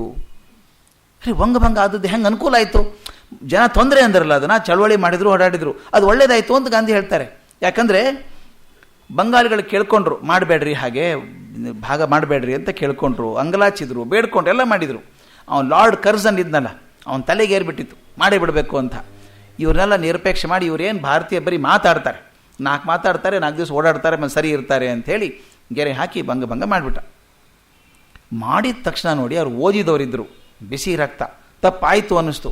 ಅದೆಲ್ಲ ಕೂತಿತ್ತಲ್ಲ ಒಳಗಡೆ ಸಂಕಟ ಎದ್ದಗ್ಗಂತ ಬೆಂಕಿ ಹತ್ಕೊಂಡ್ಬಿಡ್ತು. ಅವ್ರು ಹೇಳಿದರು, ಬೆಂಕಿ ಹತ್ತಿದ್ದು ಒಳ್ಳೇದಾಯಿತು, ಹಿಂಗಾರು ಜಾಗೃತರಾದ್ವಿ ನಾವು. ಅದಕ್ಕೆ ಹೇಳ್ತಾರೆ, ಚೆನ್ನಾಗಿದೆ ನೋಡಿ ಮಾತದು. ಈ ವಂಗಭಂಗದಿಂದ ಹುಟ್ಟಿತು, ಅದಕ್ಕಾಗಿ ನಾವು ಲಾರ್ಡ್ ಕರ್ಜನ್ಗೆ ಧನ್ಯವಾದ ಹೇಳಬೇಕು. ನೋಡಿ, ಅದು ಬೇರೆ. ಧನ್ಯವಾದ ಯಾಕೆ ಹೇಳ್ಬೇಕಂತ ನಾವು ಮಲ್ಕೊಂಡಿದ್ವಲ್ಲ, ಎಬ್ಸಿದ್ದಲ್ಲ ಅವನು. ನೋಡಿ, ವಂಗಭಂಗದ ಕಾಲದಲ್ಲಿ ಯಾರ ಮಾತನ್ನು ಕೇಳಲಿಲ್ಲ. ಆದ್ದರಿಂದ ಎಲ್ಲ ವಿರೋಧವಿದ್ದರೂ ಬಹಳ ಗರ್ವದಿಂದ ವಂಗಭಂಗದ ನಾದಿರ್ಶಾಹಿ ಅಪ್ಪಣೆ ಕೊಟ್ಟುಬಿಟ್ಟ. ಇಂಗ್ಲೀಷರ ಸತ್ತಿಗೆ ತಗುಲಿದಂಥ ಪೆಟ್ಟು ಮತ್ತಾವುದರಿಂದ ತಗಲಿಲ್ಲ. ಹಿಂದೂಸ್ತಾನಕ್ಕೆ, ಇದೊಂದು ಮಾತಿದೆ ಬಹಳ ಮುಖ್ಯವಾದಂಥ ಮಾತು, ಗಮನಿಸಬೇಕಾದ. ಹಿಂದೂಸ್ತಾನಕ್ಕೆ ಇಂಗ್ಲೀಷರು ಮಾಡಿದ ಬೇರೆ ಅನ್ಯಾಯಗಳು ವಂಗಭಂಗಕ್ಕಿಂತ ಕಡಿಮೆ ಎಂದೇನಲ್ಲ. ಬೇಕಾದಷ್ಟು ಅನ್ಯಾಯ ಮಾಡಿದ್ದಾರೆ. ಮುಂದಿನ ಸಾಲು ನಾನು ಓದಿದಾಗ ಒಂಥರ ರೋಮಾಂಚನ ಆಗಿಬಿಡ್ತು. ಬರೋದು ಉಪ್ಪು ಕಂದಾಯವೇನು ಚಿಕ್ಕ ಅನ್ಯಾಯವೇ? ಉಪ್ಪಿಗೆ ಹಾಕಿದಂಥ ಕಂದಾಯ ಸಣ್ಣ ಅನ್ಯಾಯವೇ? ಇದು ಬರೆದದ್ದು 1908, ನೆನಪಿರಬೇಕು. ಮುಂದೆ 22 ವರ್ಷದ ನಂತರ ಉಪ್ಪಿನ ಸತ್ಯಾಗ್ರಹ ಮಾಡ್ತಾರೆ. ಅಂದರೆ ಮನಸ್ಸಲ್ಲಿ ಹ್ಯಾಕೆ ಕೂತಿರ್ತದೆ ಅಂತ. ಉಪ್ಪಿಗೆ ಹಾಕಿದಂಥ ಇದೆಯಲ್ಲ, ಕಂದಾಯ ಹಾಕಿದಾರಲ್ಲ, ಇದೇನು ಸಣ್ಣ ಅನ್ಯಾಯನ ಇದು? ಅಂದರೆ ಅದು ಮನಸ್ಸಲ್ಲಿ ಕೂತಿದೆ ಅವರಿಗೆ. ವಂಗಭಂಗದೊಂದು ಆಯಿತು, ಅವ್ರು ತೊಗೋತಿದ್ದಾರೆ, ಆ್ಯಕ್ಷನ್ ತೊಗೋತಿದ್ದಾರೆ, ಉಪ್ಪಿನ ತೊಗೊಂಡಿಲ್ಲ. ಮುಂದೆ 22 ವರ್ಷದ ನಂತರ ಅದನ್ನು ಉಪ್ಪಿನ ಸತ್ಯಾಗ್ರಹ ಮಾಡಿದರು. ಅದಕ್ಕೆ ಹೇಳ್ತಾರೆ, ಜನತೆ ವಿರೋಧಕ್ಕೆ ರೆಡಿಯಾಗಿತ್ತು, ದೇಶಕ್ಕೆ ಉತ್ಸಾಹ ಇತ್ತು, ನಾಯಕರೆಲ್ಲ ತಯಾರಾದರು, ಸರ್ವಸ್ವವನ್ನು ಹೋಮ ಮಾಡಲಿಕ್ಕೆ ತಯಾರಿದ್ರು. ನೋಡಿ, ವಂಗಭಂಗದ ಅಪ್ಪಣೆ ದೇಶದಲ್ಲಿ ಬೆಂಕಿಯನ್ನು ತೂರಿತು. ಮುಂದೊಂದು ಮಾತು ಹೇಳ್ತಾರೆ, ಪ್ರಾಫಿಟಿಕ್ ಇದು. ರಾಜಮೋಹನ್ ಗಾಂಧಿ ತಮ್ಮ ಪುಸ್ತಕದಲ್ಲಿ ಬರೀತಾರೆ, I don't know how could foresee all that. ಮುಂದಾಗೋದನ್ನು ಹ್ಯಾಕೆ ಕಂಡು ಹಿಡಿದ್ರು ಗಾಂಧೀಜಿ ಅಂತ ಬರೀತಾರೆ. ವಂಗಭಂಗದ ಅಪ್ಪಣೆ ಅಳಿದು ಬಂಗಾಳ ಮತ್ತೆ ಒಂದಾದೀತು ಅಂತ ಬರೀತಾರೆ 1908. ಮುಂದೆ ಒಂದಾಯ್ತು ಅದು. ಇದು ಸಣ್ಣ ಅಪ್ಪಣೆ, ಇದು ಉಳಿಯೋದಿಲ್ಲ ಅಂತ ಗೊತ್ತವರಿಗೆ. ಇದು ದಾರ್ಶನಿಕರಾದವರು ಬರೆಯುವಂಥ ಮಾತು. ರಿಪೋರ್ಟರ್ ಏನು ಮಾಡ್ತಾರೆ ಅಂದರೆ ಭಾಗ ಆಯಿತು ಅಂತ ಬರೀತಾರೆ. ಪ್ರೆಸ್ ರಿಪೋರ್ಟರ್ ಭಾಗ ಆಯಿತು ಅಂತ ಬರೀತಾರೆ. ಮುಂದೆ ಅದು ಒಂದಾಗ್ತದೆ ಅನ್ನುವಂಥ ಮಾತನ್ನು ದಾರ್ಶನಿಕರು ಹೇಳ್ತಾರೆ, ಆಗ್ತದೆ ಅಂತ. ಮುಂದೆ ನೋಡಿ, ಆದರೆ ಇಂಗ್ಲೀಷರ ಹಡಗಿನೆಲ್ಲ ಬಿದ್ದ ತೂತನ್ನು ಮಾತ್ರ ಮುಚ್ಚಲು ಸಾಧ್ಯವಿಲ್ಲ. ಹಡಗಿನಲ್ಲಿ ತೂತು ಬಿದ್ದೋಯ್ತು. ಎಚ್ಚೆತ್ತ ಹಿಂದೂಸ್ತಾನ ಮತ್ತೆ ನಿದ್ರಿಸಲು ಸಾಧ್ಯವಿಲ್ಲ. ವಂಗವನ್ನು ಅಳಿಸಿ ಹಾಕಿ ಎಂಬ ಬೇಡಿಕೆ ಒಂದು ರೀತಿಯಲ್ಲಿ ಸ್ವರಾಜ್ಯದ ಬೇಡಿಕೆಯಾಗಿ ಹೋಗುತ್ತದೆ. ನೋಡಿ, ಸ್ವರಾಜ್ಯದ ಬೇಡಿಕೆಯಾಗಿ ಹೋಗ್ತದೆ ಅಂತ ಹೇಳ್ತಾರೆ. ಆಮೇಲೆ ಪರಿಣಾಮ ಏನಾಯಿತು ಅಂತ, ಇದು ಪರಿಣಾಮ ವಂಗಭಂಗದ ಏನಾಯಿತು ಅಂತ ಓದುಗ ಕೇಳಿದಾಗ ಅವ್ರ ಮಾತಲ್ಲೇ ಕೇಳಬೇಕು. ಎಷ್ಟು ಒಳ್ಳೇದು ನೋಡಿ. ಈ ಹೊಸ ಭಾವನೆಯೇ ವಂಗಭಂಗದ ಫಲ ಎನ್ನಬೇಕು. ಪತ್ರಿಕೆಗಳ ಸ್ಪಷ್ಟ ಲೇಖನಗಳಲ್ಲಿ ಈ ಹೊಸ ಭಾವನೆ ವ್ಯಕ್ತವಾಗತೊಡಗಿತು. ಅಂಜಿಕೆಯಿಂದ ಗೊಟ್ಟಾಗಿ ನಡುನಡುಗುತ್ತಾ ಆಡುತ್ತಿದ್ದ ಮಾತು ಈಗ ಬಹಿರಂಗವಾಗಿ ಮಾತಿನಲ್ಲಿ ಬರವಣಿಗೆಯಲ್ಲಿ ಶುರುವಾಯಿತು. ಬರೋದಕ್ಕಿಂತ ಮೊದಲು ಸುಮ್ಮನೆ ತಮ್ಮಷ್ಟೇ ಮಾತಾಡ್ಕೋತಿದ್ರು ಜನ. ಈಗ ನೇರವಾಗಿ ಎದುರಿಗೆ ಮಾತಾಡ್ತಾರೆ. ಸ್ವದೇಶಿ ಚಳವಳಿ ಮೊದಲಾಯಿತು. ಇಂಗ್ಲೀಷರನ್ನು ಕಂಡ ಕೂಡಲೇ ಹೆದರಿ ಓಡಿ ಹೋಗುತ್ತಿದ್ದ ಆಬಾಲ ವೃದ್ಧರು ಅಂಜಿಕೆಯನ್ನು ಬಿಟ್ಟರು. ಯಾವುದಕ್ಕೂ ಅಂಜೋದಿಲ್ಲ. ಭಾರತದ ಶ್ರೇಷ್ಠ ಪುತ್ರರು ಹಲವರು ದೇಶಭ್ರಷ್ಟರಾಗಿ ಅಲಿಯುತ್ತಿದ್ದಾರೆ ಅಂಥೇಳಿ ಈಗ ಚಳುವಳಿಯ ದಿಕ್ಕು ಕನ್ಯಾಕುಮಾರಿಯಿಂದ ಪಂಜಾಬಿನವರೆಗೆ, ದಕ್ಷಿಣದಲ್ಲಿ ಕನ್ಯಾಕುಮಾರಿಯವರೆಗೆ ಬೀಸುತ್ತಿದೆ. ಇದು ಒಂದು ಚಳವಳಿ ಶುರುವಾಯಿತು. ಇದು ಬಹಳ ದೊಡ್ಡ ಲಕ್ಷಣ ನೋಡಿ. ಬಂಗಾಳದಲ್ಲಿ ಆದದ್ದು ಎಲ್ಲ ಇಡೀ ದೇಶಕ್ಕೋಸ್ಕರ ಮುಟ್ತಾ ಇದೆ. ಇಂಗ್ಲೀಷರು ತಪ್ಪು ಮಾಡಿದರು ಅನ್ನುವಂಥದ್ದು ಇಂಗ್ಲೀಷರ ವಿರುದ್ಧ ದೋಷ ಬಂದುಬಿಡ್ತು. ನಮ್ಮಲ್ಲಿ ಏನು ಪರಿಣಾಮ ಆಯಿತು ನೋಡಿ, ಅನಲೈಸ್ ಮಾಡೋದು. ಇಂಗ್ಲೀಷರ ಮೇಲೆ ಪರಿಣಾಮ ಆದದ್ದು ಒಂದು, ಅವ್ರು ಅಶಕ್ತರಾಗ್ಬಿಟ್ರು, ಎಲ್ಲ ಒಂದಾದ್ವಿ ನಾವು. ಅದು ನಮ್ಮ ಮೇಲೆ ಪರಿಣಾಮ ಏನಾಯಿತು ಅಂದರೆ ನಮ್ಮ ಮೇಲೂ ಪರಿಣಾಮ ಆಯಿತು. ಏನು ಪರಿಣಾಮ? ನಮ್ಮ ನಾಯಕರಲ್ಲಿ ಮಿತವಾದಿ, ಉಗ್ರವಾದಿ ಎಂದು ಎರಡು ಗುಂಪುಗಳಾದವು. ಎರಡು ಗುಂಪಾದವು. ಒಂದು ನಿಧಾನದ ಪಕ್ಷ, ಇನ್ನೊಂದು ಅವಸರದ ಪಕ್ಷ. ಮಾತು ಹೆಂಗಿದೆ ನೋಡಿ. ಒಂದು ನಿಧಾನದ ಪಕ್ಷ, ಇನ್ನೊಂದು ಅವಸರದ ಪಕ್ಷ. ಮಿತವಾದಿಗಳು ಹೇಡಿಗಳ ಗುಂಪು, ಉಗ್ರವಾದಿಗಳದು ಧೀರರ ಗುಂಪು ಎಂದರು ಕೆಲವರು. ಆದರೆ ಈ ಪಕ್ಷಗಳಲ್ಲಿ ಪರಸ್ಪರ ವೈರವೇ ಹುಟ್ಟಿಕೊಂಡಿದೆ. ಗಮನಿಸಿದ್ದು ವೈರ ಆಗ್ಬಿಟ್ಟು ಇದರಿಂದ ಅನುಕೂಲ ಏನಾಗುತ್ತೆ ಅಂದರೆ, ಈ ಪಕ್ಷ ರಂಜನೆ ಹಿತಕರವಲ್ಲ. ಸೂರತ್ ಕಾಂಗ್ರೆಸ್ಸಿನಲ್ಲಿ ಇಬ್ಬರ ನಡುವೆ ಹೊಡೆದಾಟವೇ ಆಯಿತು. ಇದು ಒಳ್ಳೆಯದಾಗಲಿಲ್ಲ ಅಂಥೇಳಿ, ಆದರೆ ಒಂದು ಆಶಾವಾದ ಕೊನೆಗೆ ಈ ಪಕ್ಷ ಭೇದ ಬಹುಕಾಲ ಇರಲಾರ್ದು. ಹೊರಗಿನ ವೈರಿಯನ್ನು ಹೊಡೆದಾಡುವಾಗ, ಅವ್ರ ಜೊತೆ ಹೊಡೆದಾಡುವಾಗ ಬಹುಶಃ ಅವರು ಒಂದಾಗ್ತಾರೆ ಅಂತ ನಂಬಿಕೆಯನ್ನು ತೋರಿಸ್ತಾರೆ. ಅಂದರೆ ವಂಗಭಂಗದಿದ್ದಾದಂಥದ್ದು ಎರಡು ಕೆಲಸ. ಒಂದು, ಬ್ರಿಟಿಷರಿಗೆ ಈಗ ಹೆದರಬೇಕಾಗಿಲ್ಲ, ನಾವು ಧೈರ್ಯವಾಗಿ ನಿಂತ್ಕೋಬಹುದು ಅಂತ ಧೈರ್ಯ ನಮಗೆ ಬಂತು. ಆದರೆ ನಮ್ಮಲ್ಲಿ ಕೂಡ ಎರಡು ಭಾಗ ಆಗಿ ಹೋದ್ವಿ ನಾವು ಅಂತ ಹೇಳ್ತಾರೆ. ಹಾಗಾದ್ರೆ ಅಶಾಂತಿ ಆಗಲಿಲ್ವಾ? ಆ ಓದುಗ ಕೇಳೋದು, ಅಶಾಂತಿ ಆಗಲಿಲ್ವಾ? ಹಾಗಾದರೆ ಅಶಾಂತಿ ಒಳ್ಳೆಯದು ಅಂತೀರಾ ನೀವು? ಅಶಾಂತಿ ಆಯಿತು, ಜನ ಹೋರಾಡ್ತಾ ಇದ್ದಾರೆ, ಅಶಾಂತಿ ಒಳ್ಳೆಯದಾ ಅಂತ. ಅದಕ್ಕೆ ನೋಡಿ, ಆ ಉತ್ತರ ಕೊಡೋದಿದೆ ನೋಡಿ. ನಾನು ಯಾವಾಗಲೂ ಹೇಳ್ತೀನಿ, ಯಾವುದಾದ್ರೂ ಲೇಖನ ಬರೆದಾಗ ಮತ್ತೊಬ್ಬರ ಮಾತನ್ನು ನಾನು ಹೇಳೋದಾದರೆ ಸತ್ವ ಇರೋಲ್ಲ. ನನ್ನ ಅನುಭವದಿಂದ ಬಂದ ಮಾತಾದರೆ ತುಂಬ ಚೆನ್ನಾಗಿ ಬರ್ತದೆ. ಅವ್ರು ಬರೆಯುವಂಥ ಮಾತಿದೆ ನೋಡಿ, ನಿದ್ದೆಯೆಂದೆದ್ದಾಗ ಮನುಷ್ಯ ಆಲಸ್ಯದಿಂದ ಮೈ ಮುರಿಯುತ್ತಾನೆ, ಅಶಾಂತನಂತೆ ಕಾಣುತ್ತಾನೆ. ನೋಡಿ, ಆ ದೇಶದ ಅಶಾಂತಿ ಬಗ್ಗೆ ಹೇಳುವಂಥವ್ರ ಬ್ಯಾಕ್ಗ್ರೌಂಡು. ಮೈ ಮುರಿದಾಗ ಅಶಾಂತನಂಗೆ ಕಾಣಿಸ್ತಾನೆ. ಈ ಜಡತೆ ಕಳೆಯಲು ಸ್ವಲ್ಪ ಕಾಲ ಬೇಕು. ಮಲ್ಕೊಂಡು ಒಂದು ಟಪಕ್ಕನ ಎದ್ದು ಕೆಲಸ ಮಾಡಲಿಕ್ಕೆ ಹೋಗೋ ಸಾಧ್ಯ ಇಲ್ಲ. ಅವನು ಸ್ವಲ್ಪ ನಿದ್ದೆಯಿಂದ ಅರ್ನಿದ್ದೆಯಲ್ಲಿ ಎಬ್ಬಿಸ್ಬಿಟ್ಟಾಗ ಒಂದು 5 ನಿಮಿಷ ಬೇಕು, ಎಲ್ಲಿದ್ದೀನಿ ಏನು ಗೊತ್ತಾಗಬೇಕಾರೆ ಅದು ಬೇಕು. ಆಗ ಪೂರ ಎಚ್ಚರಗೊಳ್ಳುತ್ತಾನೆ. ವಂಗಭಂಗದಿಂದ ಜಾಗೃತಿ ಏನೂ ಆಯಿತು, ಆದರೆ ಆಲಸ್ಯ ಇನ್ನೂ ಕಳೆದಿಲ್ಲ. ಮೈ ಮುರಿಯುತ್ತಲೇ ಇದ್ದೇವೆ, ಅಶಾಂತಿಯಲ್ಲೇ ಇದ್ದೇವೆ. ಆದರೆ ನೋಡಿ, ಮಾತಿದೆ, ಅಶಾಂತಿಯೇ ಶಾಂತಿಯ ಅರಿವನ್ನು ತರಬಲ್ಲದು. ವಿಚಿತ್ರ ಮಾತನ್ಸಲ್ವಾ ಇದು? ಅಶಾಂತಿ ಇದ್ದಾಗಲೇ ಶಾಂತಿ ಅರಿವು ಬರ್ತದೆ ಅಂತ. ಇದು ನಾನೊಂದು ಮಾತನ್ನು ಹೇಳ್ತಿದ್ದೆ. When you go through the hell of violence, you understand the futility of violence. ಹಿಂಸೆ ಬೆಂಕಿಯಲ್ಲಿ ಹೋದವನಿಗೆ ಹಿಂಸೆಯ ವ್ಯರ್ಥತೆ ಅರ್ಥ ಆಗುವಂಥದ್ದು, ಎಲ್ರಿಗೂ ಅರ್ಥ ಆಗೋಲ್ಲ ಅದು. ಅಹಿಂಸಾ ಪರಮೋ ಧರ್ಮ ಅಂತ ಬಹಳಷ್ಟು ಜನ ಕ್ಷತ್ರಿಯರು ಹೇಳಿದರು. ಅವ್ರು ಹೇಳೋಕೆ ಅಧಿಕಾರ ಇದೆ. ಅವರು ಆಯುಧಗಳ ಜೊತೆಗೆ ಹುಟ್ಟಿದಂಥವರು, ರಕ್ತಪಾತದಲ್ಲಿ ತಯಾರಾದವರು. ಅವ್ರಿಗೆ ಗೊತ್ತು ಏನು ವ್ಯರ್ಥತೆ ಇದೆ ಇದು ಅಂತ. ಅವ್ರು ಮಾತ್ರ ಅಹಿಂಸಾ ಪರಮೋ ಧರ್ಮ ಅಂತ ಹೇಳಬಲ್ಲರು. ನೋಡಿ, ಎಲ್ಲ ತೀರ್ಥಂಕರರು ಹೇಳಿದರು. ಬುದ್ಧ ಹೇಳಿದ ಅಹಿಂಸಾ ಪರಮೋ ಧರ್ಮ ಅಂತ, ಅಶೋಕ ಹೇಳಿದ. ಆದರೆ ಗಮನಿಸಬೇಕಾದದ್ದು, ಅಶೋಕ ಹೇಳಿದ್ದು ಯಾವಾಗ ಅಹಿಂಸಾ ಪರಮೋ ಧರ್ಮ ಅಂತ? ಕಳಿಂಗ ನಾಶ ಮಾಡಿ ಅಲ್ಲಿ ಕೂತ್ಕೊಂಡು ಹೇಳ್ದ, ಛೇ ಹಿಂಸೆ ಒಳ್ಳೇದಲ್ಲ ಅಂತ. ಜಪಾನಿಗೆ ಯಾವಾಗ ಗೊತ್ತಾಯ್ತು ಹಿಂಸೆ ಒಳ್ಳೇದಲ್ಲ ಅಂತ? ಹಿರೋಶಿಮಾ ನಾಗಾಸಾಕಿ ಬಿದ್ದ ಮೇಲೆ ಗೊತ್ತಾಯ್ತು ಹಿಂಸೆ ಒಳ್ಳೇದಲ್ಲ ಅಂತ. ಹಿಂಸೆಯ ಮುಖದಲ್ಲಿ ಹೋದವನಿಗೆ ಹಿಂಸೆಯ ವ್ಯರ್ಥತೆ ಅರ್ಥ ಆಗೋದು. ಅದೆಷ್ಟು ಚಂದ ಹೇಳ್ತಾರೆ ನೋಡಿ ಅವರು. ಅಶಾಂತಿ ಆದವನಿಗೆ ಶಾಂತಿ ಅಂದರೆ ಏನು ಅಂತ ಅದಕ್ಕೆ ಹೇಳ್ತಾರೆ, nights become pleasant only when there is a day ಅಂತ. ದಿನ ಇದ್ದಾಗ ರಾತ್ರಿಗೊಂದು ಅರ್ಥ ಇದೆ. ಬರೀ ದಿನಾನೇ ಇರ್ತಾ ಇದ್ದರೆ ರಾತ್ರಿನೇ ಗೊತ್ತಾಗ್ತಿರ್ಲಿಲ್ಲ. ದಿನ ಮುಗಿದ್ರಿಂದ ರಾತ್ರಿ ಆಗ್ತದೆ. ರಾತ್ರಿ ಇರೋದ್ರಿಂದ ಬೆಳಗ್ಗೆ ಒಂದು ಅರ್ಥ ಇದೆ, ಅಂತೂ ರಾತ್ರಿ ಕಳಿತಪ್ಪ ಬೆಳಗಾಯಿತು ಅಂತ. ಒಂದಕ್ಕೊಂದು ಹೇಗೆ ಪೂರಕ ಕಾಂಪ್ಲಿಮೆಂಟ್ರಿ ಅಂತ. ಅದಕ್ಕೆ ಹೇಳ್ತಾರೆ, ಅಶಾಂತಿ ಇದ್ದಾಗಲೇ ಶಾಂತಿ ಅರಿವನ್ನು ತರುತ್ತದೆ. ಆದರೆ ನಾವೊಂಚೂರು ಸ್ವಲ್ಪ ಅಶಾಂತಿಯಿಂದ ಬರಬೇಕಾದ್ರೆ ಸ್ವಲ್ಪ ಟೈಮ್ ತೊಗೋತಿದ್ದೀವಿ ಶಾಂತಿ ಕಡೆಗೆ. ಅಶಾಂತಿ ಇನ್ನೊಂದು ರೂಪ ಏನು ಹಾಗಾದರೆ ಅಂತ ಕೇಳ್ತಾನೆ ನೋಡಿ. ಹ್ಯೂಮ್ ಹೇಳ್ತಿದ್ರಂತೆ, ಹಿಂದೂಸ್ತಾನದಲ್ಲಿ ಅಸಂತೋಷ ಹರಡಬೇಕಾದದ್ದು ಅವಶ್ಯಕ. ಆ ಹುಡುಗ ಹೇಳ್ತಾ ಹ್ಯೂಮ್ ತಪ್ಪು ಹೇಳ್ತಾರೆ ಅಂತ. ಅದನ್ನು ತೊಗೊಂಡು ಹೇಳ್ತಾರೆ, ಹ್ಯೂಮ್ ಹೇಳ್ತಿದ್ರು, ಪ್ರೆಸಿಡೆಂಟ್ ಹ್ಯೂಮ್ ಹೇಳ್ತಿದ್ರು, ದೇಶದಲ್ಲಿ ಅಶಾಂತಿ ಹರಡೋದು ಅವಶ್ಯಕ, ಅಸಂತೋಷ ಇರೋದು ಅವಶ್ಯಕ. ಅಸಂತೋಷ ಇದ್ದಾಗಲೇ ಸಂತೋಷ ಕಡೆ ಮುಖ ಮಾಡ್ತೀವಿ. ಅಸಂತೋಷನೇ ಇಲ್ಲ ಅಂದರೆ ಸಾಧನೆ ಮಾಡೋದೇನು? ಮೊನ್ನೆಯೊಬ್ಬರು ನನಗೆ ಕೊಪ್ಪಳದಲ್ಲಿ ಗುರುಗಳು ಭಾಳ ಚೆನ್ನಾಗಿ ಹೇಳಿದರು. ಒಬ್ಬ ಯಾವನೋ ಮಲ್ಕೊಂಡಿದ್ದಂತೆ, ಬೆಳಗ್ಗೆ 8 ಗಂಟೆ ಆದರೂ ಹೇಳಿಲ್ಲ, 9 ಆದರೂ ಹೇಳಿಲ್ಲ, 10 ಗಂಟೆ ಆದರೂ ಹೇಳಿಲ್ಲ. ಹೋಗಿ ಎಬ್ಸಿದ್ರಂತೆ, ಹೇಳಪ್ಪ ಮಾರಾಯ, 10 ಗಂಟೆ ಆಯಿತು, ಸೂರ್ಯ ಮೇಲೆ ಬಂದ, 11 ಆಯ್ತು, ಹೇಳು ಅಂದ್ರಂತೆ. ಎದ್ದೇನು ಮಾಡಲಿ ಸ್ವಾಮಿ ಅಂದಂತವನು. ಸ್ವಾಮಿಗಳು ಹೇಳಿದ ಮಾತಿದ್ದು, ಎದ್ದೇನು ಮಾಡಲಿ ಸ್ವಾಮಿ ಅಂದಂತೆ. ಅಲ್ಲ ಎದ್ದು ಹೋಗು, ಕೆಲ್ಸಕ್ಕೆ ಹೋಗು, ಕೆಲ್ಸಕ್ಕೆ ಹೋಗಿ ಏನು ಮಾಡಲಿ ಸ್ವಾಮಿ? ಕೆಲಸ ಮಾಡಪ್ಪ, ಕಷ್ಟಪಟ್ಟು ಕೆಲಸ ಮಾಡು, ಸಾಧನೆ ಮಾಡು. ಆಯ್ತು ಸ್ವಾಮಿ, ಸಾಧನೆ ಮಾಡಿ ಏನಾಗ್ತದೆ ಸ್ವಾಮೀಜಿ? ನನ್ನ ಸಾಧನೆ ಮಾಡು, ನಿನಗೆ ಒಂದು ಒಳ್ಳೆ ಕೆಲಸ ಸಿಗ್ತದೆ. ಒಳ್ಳೆ ಕೆಲಸ ಸಿಗ್ತದಲ್ಲ, ಏನು ಮಾಡಲಿ ಸ್ವಾಮೀಜಿ ಕೆಲಸ ಆದಮೇಲೆ? ಅಲ್ಲಪ್ಪ, ಕೆಲಸ ಆದಮೇಲೆ ಸಂಬಳ ಅಂತ ಬರ್ತದೆ, ಒಂದು ಮದುವೆ ಆಗು. ಆಯ್ತು ಸ್ವಾಮೀಜಿ, ಮದುವೆ ಆದಮೇಲೆ ಏನು ಮಾಡಲಿ ಸ್ವಾಮೀಜಿ? ಮದುವೆ ಆದ್ರೆ ಮಕ್ಕಳಾಗ್ತಾರಪ್ಪ, ಒಳ್ಳೇದು. ಮುಂದೆ ಏನು ಮಾಡಲಿ ಸ್ವಾಮೀಜಿ? ಆ ಮಕ್ಕಳಿಗೆ ಶಿಕ್ಷಣ ಕೊಡು, ಒಳ್ಳೆಯ ಶಾಲೆಗೆ ಕಳಿಸು, ಚೆನ್ನಾಗಿ ಒಳ್ಳೊಳ್ಳೆ ಶಿಕ್ಷಣ ಕೊಡು ಅವ್ರಿಗೆ. ಆಯ್ತು ಸ್ವಾಮೀಜಿ, ಮುಂದೆ ಏನು ಮಾಡಲಿ ಸ್ವಾಮೀಜಿ? ಶಿಕ್ಷಣ ಕೊಡು, ಅವ್ರು ದೊಡ್ಡ ದೊಡ್ಡ ಹುದ್ದೆಗೆ ಹೋಗ್ತಾರೆ, ಕೆಲಸ ಮಾಡ್ತಾರೆ. ಮುಂದೆ ಏನು ಮಾಡೋದು ಸ್ವಾಮೀಜಿ? ಅಂದರೆ ಕೆಲಸ ಮಾಡಿದ್ದಲ್ಲಿ ಏನಪ್ಪ, ಸಾಕಷ್ಟು ದುಡ್ಡು ತರ್ತಾರೆ, ನಿನಗೆ ಕೊಡ್ತಾರೆ, ಅಷ್ಟೊಂದು ವಯಸ್ಸಾಗಿರುತ್ತೆ ನಿನಗೆ. ಆಯ್ತು ಸ್ವಾಮೀಜಿ, ಮುಂದೇನು ಸ್ವಾಮೀಜಿ ಅಂದಂತೆ. ಅಲ್ಲಪ್ಪ, ನಿಮಗೆ ದುಡ್ಡು ಸಾಕಷ್ಟು ಕಳಿಸ್ತಾರಲ್ಲ, ಅವಾಗ ಆರಾಮಾಗಿರ್ಬೋದು. ಅಂದರೆ ಏನು ಮಾಡೋದು ಸ್ವಾಮೀಜಿ? ಆರಾಮಾಗಿ ಮಲ್ಕೊಂಡು ನಿದ್ದೆ ಮಾಡು. ಹೀಗೆ ಅದನ್ನೇ ಮಾಡ್ತಿದ್ದೀನಲ್ಲ ಸ್ವಾಮೀಜಿ, ಈಗ ಅದನ್ನೇ ಮಾಡ್ತಾ ಇದ್ದೀನಿ.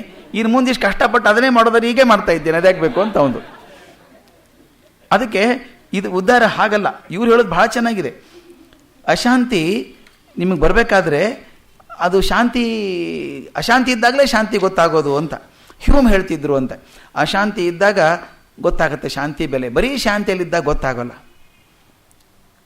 ಅದಕ್ಕೆ ಹೇಳ್ತಾರೆ, ನಮ್ಮಲ್ಲಿರುವ ವಸ್ತುಗಳನ್ನು ತೆಗೆದೆಸೆಯಬೇಕಾದರೆ ಅದರ ಬಗ್ಗೆ ನಮಗೆ ಬೇಸರ ಬಂದಿರಬೇಕು, ಹೊರಗೆ ಹಾಕ್ಬೇಕಾದ್ರೆ ಬೇಸರ ಬಂದಿರಬೇಕು. ಭಾರತೀಯ ಹಾಗೂ ಇಂಗ್ಲೀಷ್ ನೋಡಿ ಎಷ್ಟು ಚೆನ್ನಾಗಿ, ಭಾರತೀಯ ಹಾಗೂ ಇಂಗ್ಲೀಷ್ ಮಹಾಪುರುಷರು ಬರೆದ ಗ್ರಂಥಗಳನ್ನು ಓದಿದ ಮೇಲೆ ನಮಗೆ ಅಸಂತೋಷ ಬಂದಿತು. ಬರೆದ್ರು, ಲೇಖನ ಬರೆದ್ರು, ಹೇಗಿದ್ದೀರಿ ನೀವು? ವಿವೇಕಾನಂದರು ಬರೆದ್ರು, ದೊಡ್ಡ ದೊಡ್ಡವರು ಅರವಿಂದೋ ಬರೆದ್ರು, ಹೇಗಿದ್ದೀರಿ ನೀವು, ಹೀಗಿರಬಾರ್ದು ನೀವು, ಸಿಂಹನಂಗಿರಬೇಕು ಅಂದರು. ಆವಾಗ ಹೌದಲ್ಲ, ಹಾಗಾದ್ರೆ ಚೆನ್ನಾಗಿಲ್ಲ ನಾವು ಹಾಗಾದರೆ ಅಂತ ಅಸಂತೋಷ ಶುರುವಾಯಿತು. ಈ ಅಸಂತೋಷ ಶಾಂತಿ ಹುಡ್ಕೋಕೆ ಅನುಕೂಲ ಆಗುವಂಥದ್ದು ಅಂತ. ಆದ್ದರಿಂದ ಇವೆಲ್ಲವುಗಳನ್ನು ಶುಭ ಚಿಹ್ನೆಗಳೆಂದು ತಿಳಿಯಬೇಕು.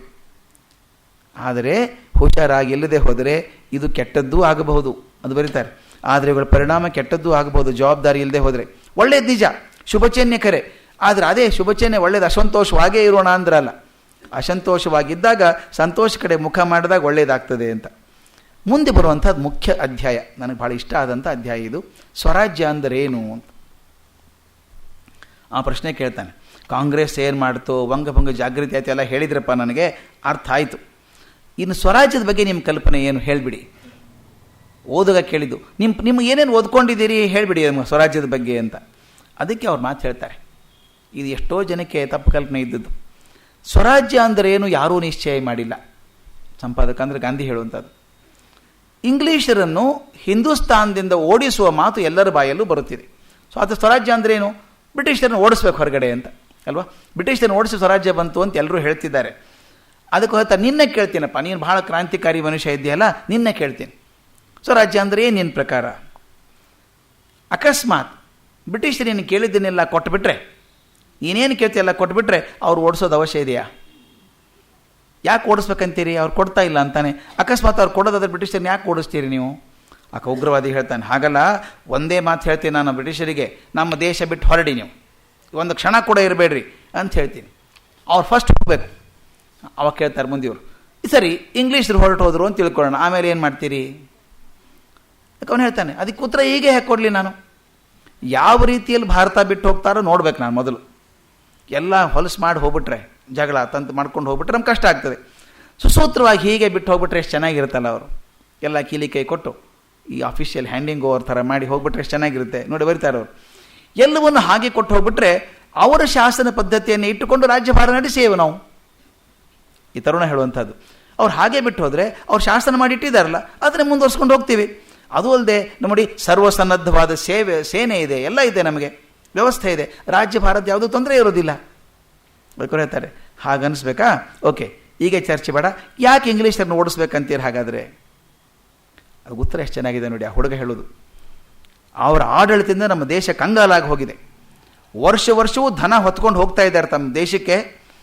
ದೊಡ್ಡ ದೊಡ್ಡ ನೌಕರಿಯೆಲ್ಲ ಬೆಳೆಯರಿಗೆ ಕೊಡ್ತಾರೆ, ನಮ್ಮನ್ನು ಗುಲಾಮಿಗಿರಿಯಲ್ಲಿ ಹಾಕಿಬಿಟ್ಟಿದ್ದಾರೆ, ನಮ್ಮನ್ನು ಅತಿ ಅಸಡ್ಡೆಯಿಂದ ಮಾತಾಡಿಸ್ತಾರೆ, ನಮ್ಮ ದೇಶದಲ್ಲಿ ಮರ್ಯಾದೆ ಇಲ್ಲ, ನಮ್ಮ ಭಾವನೆಗಳನ್ನೆಲ್ಲ ಹೊಸಕ್ಕೆ ಹಾಕ್ತಾರೆ. ಅದಕ್ಕೆ ನಾನು ಓಡಿಸ್ಬೇಕಂತಿದ್ದೇನೆ ಅಂತ ಹುಡುಗ ಹೇಳಿದ. ಓಕೆ, ಅದು ಗಾಂಧೀಜಿ ಕೇಳ್ತಾರೆ, ಹಾಗಾದರೆ ನಿಮ್ಮ ಧನವನ್ನು ತೊಗೊಂಡು ಹೋಗದೆ ಹೋದರೆ, ವಿನಮ್ರರಾಗಿ ನಿಮ್ಮ ಹತ್ರ ನಡ್ಕೊಂಡ್ರೆ, ದೊಡ್ಡ ನೌಕರಿ ನಿಮಗೆ ಕೊಟ್ಟರೆ, ಅವಾಗಿದ್ರೆ ಏನು ತೊಂದರೆ ಇದೆಯಾ? ಅವರು ಮಾತೆಷ್ಟು ಚೆನ್ನಾಗಿದೆ ನೋಡಿ, ಬ್ರಿಟಿಷರನ್ನು ಓಡಿಸೋ ಬಗ್ಗೆ ಹೇಳೋದು. ಎಲ್ಲ ಕೊಡ್ತಾರಪ್ಪ ನಿಮಗೆ, ವಿನಮ್ರರಾಗಿ ಇರ್ತಾರೆ, ಅಧಿಕಾರ ಕೊಡ್ತಾರೆ, ಹಾಗಾದರೆ ಇರಬೇಕಾ ಹೋಗ್ಬೇಕಾ ಅವರು? ಇದು ಸುಮ್ಮನೆ ಕೇಳ್ತೀರಿ ಪ್ರಶ್ನೆ ನೀವು ಅಂತ ಹುಡುಗ, ಸುಮ್ಮನೆ ಪ್ರಶ್ನೆ ಕೇಳ್ತೀರಿ. ಹುಲಿ ತನ್ನ ಸ್ವಭಾವ ಮರೀತದೆ ಯಾವತ್ತಾದರೂ? ಹೇಳೋದು, ಹುಲಿ ತನ್ನ ದುಷ್ಟವನ್ನು ಬಿಡುತ್ತದೆ. ಇಂಥ ಪ್ರಶ್ನೆಯಿಂದ ಬುದ್ಧಿ ಕಾಲಹರಣ ಅಷ್ಟೇ. ಆ ಹುಡುಗನ ತಾಳ್ಮೆ ಇಲ್ಲ ಅವನಿಗೆ. ಹುಲಿ ತನ್ನ ಗುಣವನ್ನು ಬಿಟ್ಟಾಗಲೇ ಇಂಗ್ಲೀಷರು ತಮ್ಮ ಸ್ವಭಾವವನ್ನು ಬದಲಿಸಲುದು. ಹುಲಿ ಯಾವಾಗ ತನ್ನ ಗುಣ ಸ್ವಭಾವ ಬಿಡ್ತದೋ ಆವಾಗಲೇ ಇಂಗ್ಲೀಷರು ಬದಲಿ ಆಗೋದು. ಇದು ಸಾಧ್ಯ ಇಲ್ಲ ಅಂತ. ಹೋಗಲಿ, ಆಗಲಿ. ಹಾಗಾದರೆ ಕೆನಡಾ ಮತ್ತು ಸೌತ್ ಆಫ್ರಿಕಾಕ್ಕೆ ಸಿಕ್ಕಿದೆಯಲ್ಲ ಸ್ವಾತಂತ್ರ್ಯ, ಅಂಥ ಸ್ವರಾಜ್ಯ ಸಿಕ್ಕರೆ ಒಳ್ಳೆಯದಾ ನಿಮಗೆ ಅಂತ ಕೇಳ್ತಾರೆ ಹುಡುಗನಿಗೆ. ಅವ ತಾನು, ಇದು ಹುಚ್ಚುಚ್ಚಾರ ಪ್ರಶ್ನೆನೇ ಹೇಳೋದು. ಅವ್ರಿಗಿರು ಹಂಗೆ ನಮಗೇನಾದರೂ ಮದ್ದು ಗುಂಡು ನಮ್ಮ ಕಡೆ ಇದ್ದರೆ, ಶಕ್ತಿ ಇದ್ದರೆ ನಮಗೂ ಸಿಕ್ಕಿತ್ತದು. ಆಗ ನಮ್ಮ ಬಾವುಟ ಹಾರಿಸ್ಬಿಡ್ತೀವಿ. ಉತ್ಸಾಹದಿಂದ ಹೇಳ್ತಾನೆ, ಬಾವುಟ ಹಾರಿಸ್ಬಿಡ್ತೀವಿ. ಹಿಂದೂಸ್ತಾನವು ಜಪಾನಿನ ಹಾಗೆ ಆದೀತು. ನಮಗೆ ನಮ್ಮದೇ ಆದ ಸೇನೆ, ನಮ್ಮದೇ ಆದ ನೌಕಾದಳ ಇದ್ದೀತು, ನಮ್ಮ ವೈಭವವಿದ್ದೀತು. ಆಗ ಇಡೀ ಲೋಕದಲ್ಲಿ ಹಿಂದೂಸ್ತಾನದ ಧ್ವನಿ ಕೇಳಿಸೀತು ಅಂತ ಭರ್ಜರಿ ಹೇಳಿಬಿಟ್ಟ. ಅದಕ್ಕೆ ಅವರು ಎಷ್ಟು ಚೆಂದ ಹೇಳ್ತಾರೆ ನೋಡಿ, ಕಲೆ ಚಿತ್ರವನ್ನು ಚೆನ್ನಾಗಿಯೇ ಚಿತ್ರಿಸಿದ್ದೀರಿ ನೀವು. ಆ ಹುಡುಗನಿಗೆ ಹೇಳೋದು, ಇದರ ಆಧಾರ ಇಷ್ಟು ನೋಡಿ, ಎಷ್ಟು ಚೆನ್ನಾಗಿ ಅನಲೈಸ್ ಮಾಡ್ತಾರೆ. ನಮಗೆ ಇಂಗ್ಲೀಷ್ ರಾಜ್ಯ ಬೇಕು, ಇಂಗ್ಲೀಷರು ಬೇಡ. ಇಂಗ್ಲೀಷ್ ರಾಜ್ಯ ಬೇಕು, ಇಂಗ್ಲೀಷರು ಬೇಡ. ಹುಲಿಯ ಗುಣ ಬೇಕು, ಹುಲಿ ಮಾತ್ರ ಬೇಡ. ಅಂದರೆ ಹಿಂದೂಸ್ತಾನವನ್ನು ಇಂಗ್ಲೀಷ್ ಆಗಿ ಮಾಡಬೇಕು. ಆಗ ಇದು ಹಿಂದೂಸ್ತಾನವಲ್ಲ, ಇಂಗ್ಲೀಷ್ ಸ್ಥಾನವಾದೀತು. ಇಂಥ ಸ್ವರಾಜ್ಯ ನನಗೆ ಬೇಡ. ಇಂಗ್ಲೀಷರನ್ನು ಓಡಿಸ್ಬೇಕು ಅಂತ ಅಂತಿರಲ್ಲ, ಅದಲ್ಲ. ನೀವು ಸ್ವರಾಜ್ಯ ಅಂದರೆ ಏನು? ಇಂಗ್ಲೀಷರನ್ನು ಓಡಿಸೋ ಸ್ವರಾಜ್ಯ ಅಲ್ಲ. ನೋಡಿ, ಈ ಕಲ್ಪನೆ ಮಾಡ್ಕೋಬೇಕಾದ್ದು. ಸ್ವರಾಜ್ಯ ಅನ್ನುವಂಥದ್ದು ಇಂಗ್ಲೀಷನ್ನು ಓಡಿಸೋದಲ್ಲ. ನಮಗೇನು ಬೇಕು ಅಂತ ಅಪೇಕ್ಷೆ ಮಾಡಬೇಕು. ಅದಕ್ಕೆ ಆ ಹುಡುಗ ಹೇಳ್ತಾನೆ, ಹಾಗಾದ್ರೆ ಒಂದು ಕೆಲಸ ಮಾಡೋಣ, ಸ್ವರಾಜ್ಯ ಹೇಗಿರಬೇಕು ಅನಿಸಿದ್ದು ನಾನು ಹೇಳಿದೆ ನಿಮಗೆ.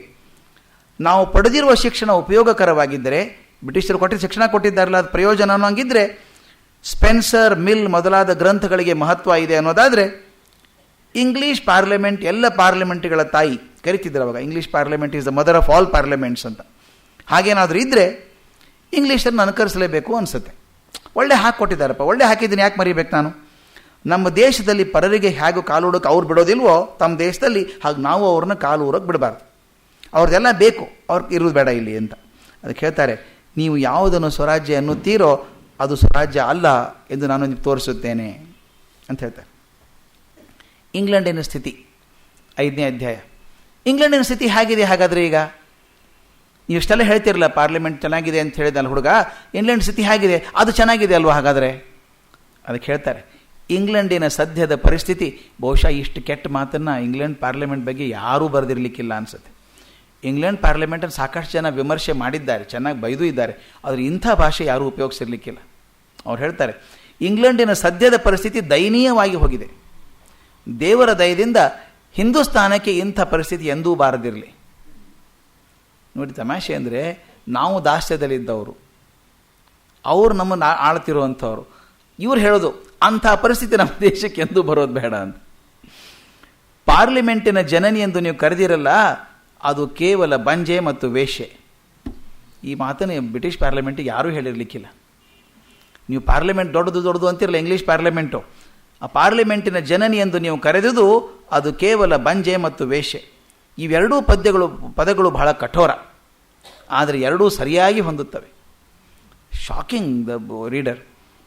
ಅವನು ಹೇಳ್ತಾನೆ, ಇದುವರೆಗೂ ಪಾರ್ಲಿಮೆಂಟ್ ತಾನಾಗಿ ಒಂದೂ ಒಳ್ಳೆಯ ಕೆಲಸವನ್ನು ಮಾಡಲಿಲ್ಲ, ಆದ್ದರಿಂದ ಅದು ಬಂಜೆ.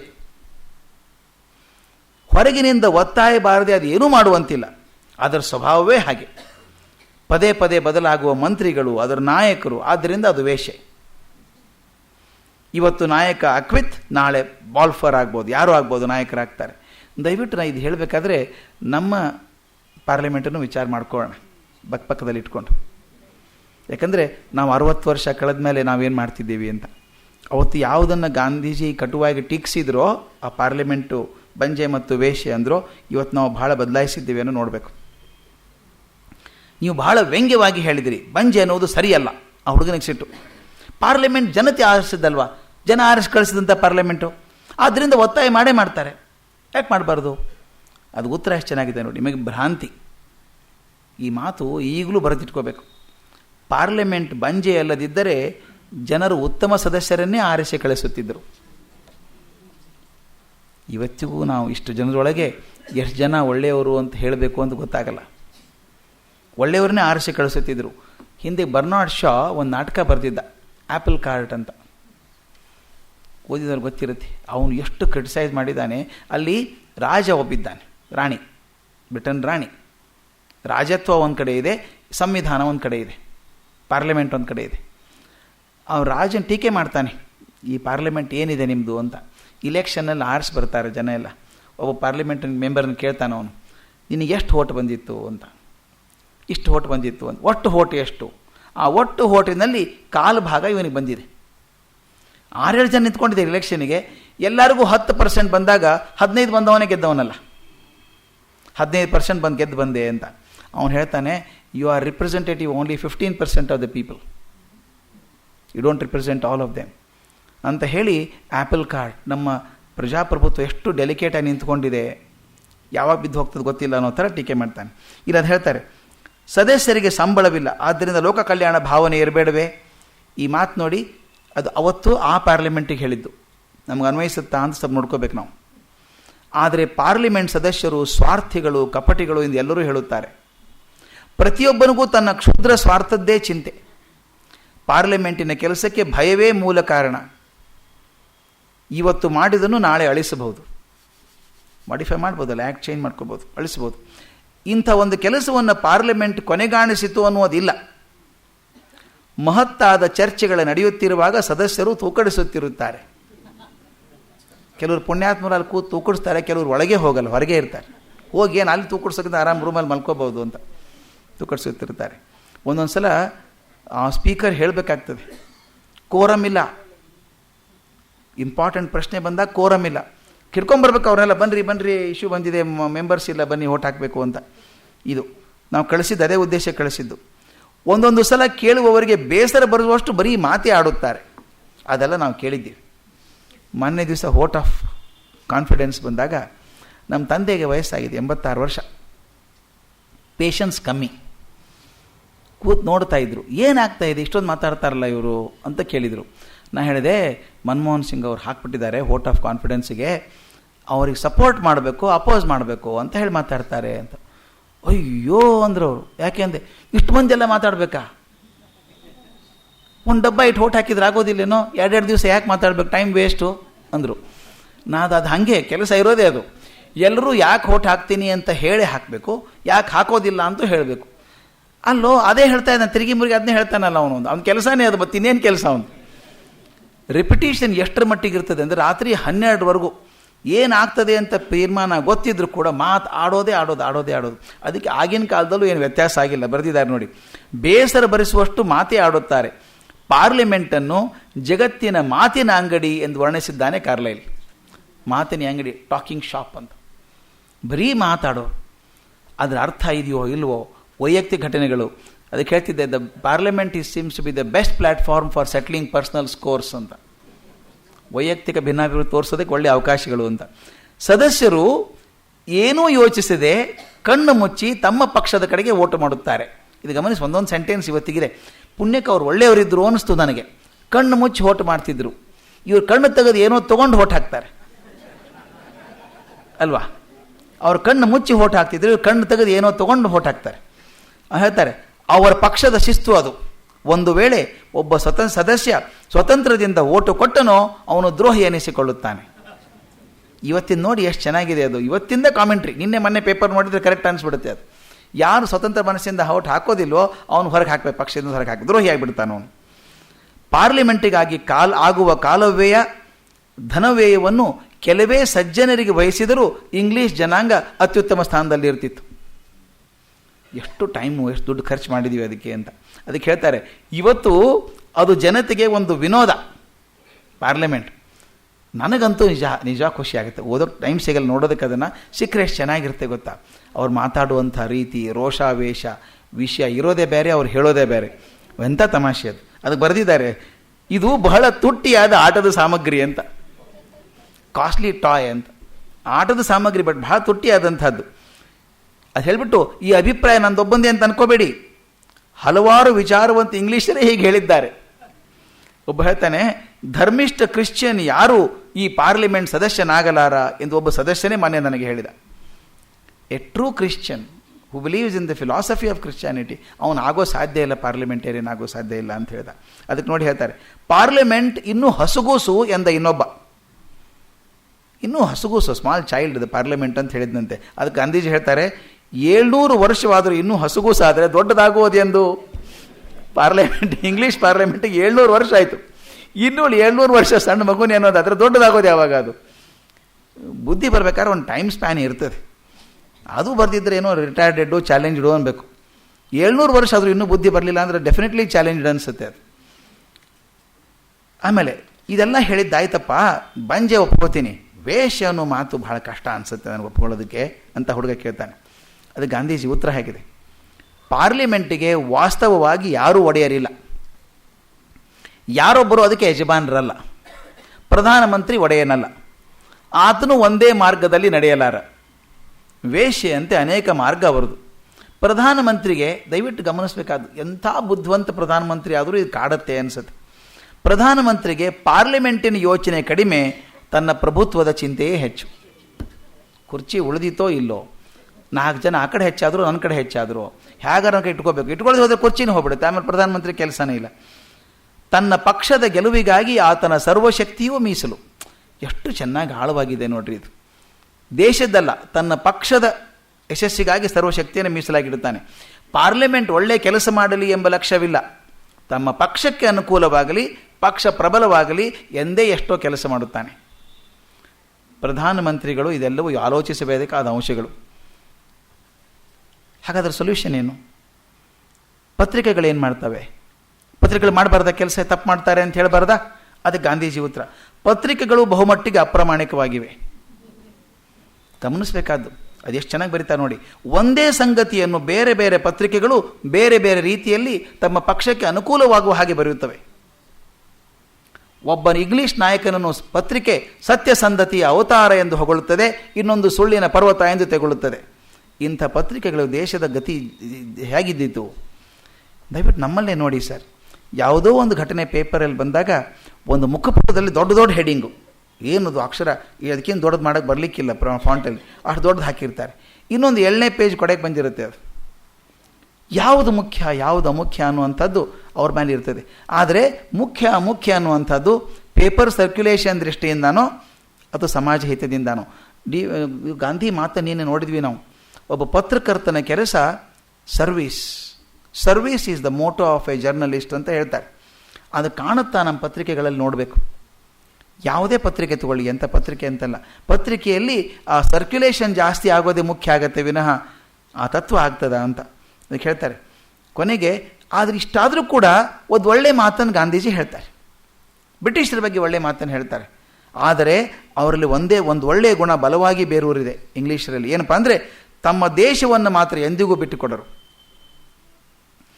10 ತಪ್ಪು ಕಂಡು ಹಿಡಿಬೇಕಾದ್ರೆ ಒಳ್ಳೆಯ ಗುಣವನ್ನು ಮರಿಬಾರ್ದು ಅಂತ.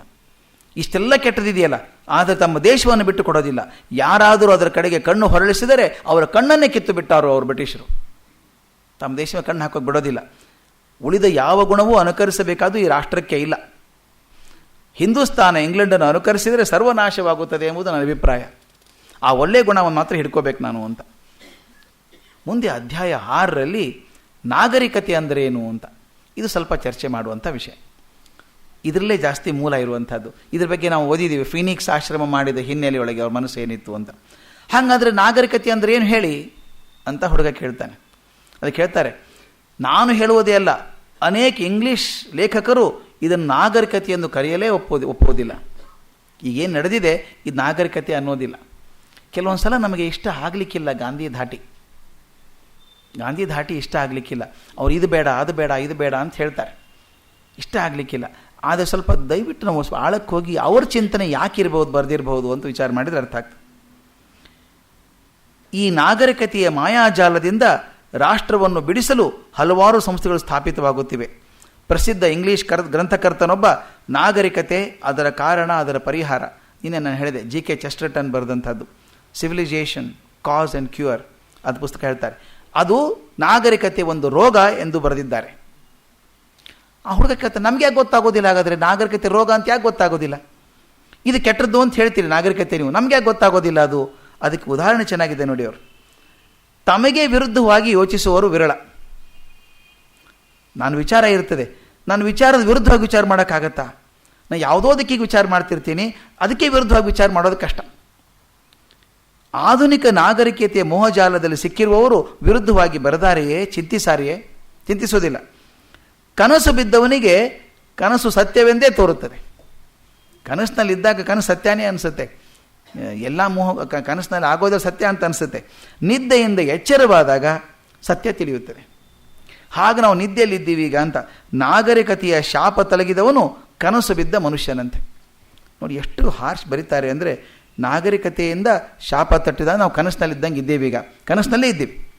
ಹಾಗಾಗಿ ಆ ಗ್ರಂಥಗಳು ಬರೀತಾರೆ, ಹೊಸ ಹೊಸ ಪುಸ್ತಕ ಬರ್ತದೆ. ನೀವು ಬೇರೆ ದೇಶದಲ್ಲಂತೂ ನೋಡಬೇಕು, ಪಾಶ್ಚಿಮಾತ್ಯ ದೇಶದಲ್ಲಿ ಈಗ ಬರುವಂಥ ಪುಸ್ತಕಗಳೆಲ್ಲ ಎಂಥವು ಅಂತ ತಿಳ್ಕೊಂಡಿದ್ದೀರಿ. How to become a millionaire overnight, how to win friends ಅದಕ್ಕೊಂದು ಪುಸ್ತಕ, ಸ್ನೇಹಿತರು ಮಾಡ್ಕೊಳ್ಳೋದು ಹೇಗೆ, how to say yes and how to say no ಅದೊಂದು ಪುಸ್ತಕ. ಹೇಳಬೇಕಾ? ಸರಿ ಅನಿಸಿದ್ರೆ ಸರಿ, ಇಲ್ಲ ಅಂದರೆ ಇಲ್ಲ ಅಲ್ವಾ? ಹಾಗಲ್ಲ, ನಿನಗೆ ಸರಿ ಅನಿಸಿದ್ರು ನೋ ಅಂತ ಹೇಳೋದು ಹೇಗೆ, ನೋ ಅನಿಸಿದ್ರು ಎಸ್ ಅನ್ನೋದು ಹೇಗೆ. Don't say yes when you have to say no ಅದೊಂದು ಪುಸ್ತಕ. Rich dad and poor dad ನೋಡಿ, ವಿಚಿತ್ರ ಪುಸ್ತಕ ಹೆಸರು ಟೈಟಲ್ ದಿ ಬುಕ್ ಅದು, rich dad and poor dad. ಅದರ discrimination. All roads are studded with gold ಅಂತ. ಅಂದರೆ ಏನು ಹೇಳ್ತದೆ ಅಂದರೆ, ದಯವಿಟ್ಟು ಗಮನಿಸಿ ನೋಡಿದರೆ ಏನು ಅನಿಸುತ್ತೆ ಅಂದರೆ, ನೀವೊಂದು ಮಾರ್ಕೆಟಿಗೆ ಹೋದಾಗ ಬೋರ್ಡ್ ಹಾಕಿರ್ತಾರೆ ನೋಡಿ, ಪ್ರತಿಯೊಂದು ಮಾರ್ಕೆಟ್ ಹಾಕಿರ್ತಾರೆ, ನಮ್ಮ ಅಂಗಡಿಗೆ ಬನ್ನಿ ಅದ್ಭುತ ಲಾಭ ನಿಮಗೆ, ಬೈ 2 1 ಫ್ರೀ, 2 ತೊಗೊಂಡ್ರೆ 1 ಫ್ರೀ, ಕೆಲವರಂತೂ ಬೈ 1 2 ಫ್ರೀ. ಇದೆಲ್ಲ ಏನು ಅಂದರೆ ಆಕರ್ಷಣೆ ಮಾಡಿ ಮರಳು ಮಾಡೋದಕ್ಕೆ ಕೇಳ್ಕೊಳ್ಳುವಂಥದ್ದು. ಅವ್ರು ಹೇಳ್ತಾರೆ, ಈ ನಾಗರಿಕತೆಯಲ್ಲಿ ಬರುವಂಥ ಪುಸ್ತಕಗಳನ್ನು ಗ್ರಂಥಗಳು ನೋಡಿದರೆ ಅದೇ ಅಭಿಪ್ರಾಯ ನನಗೂ ಬರ್ತದೆ, ಯಾರೋ ಇದನ್ನು ಮಾರಾಟ ಮಾಡ್ತಿದ್ದಾರೆ.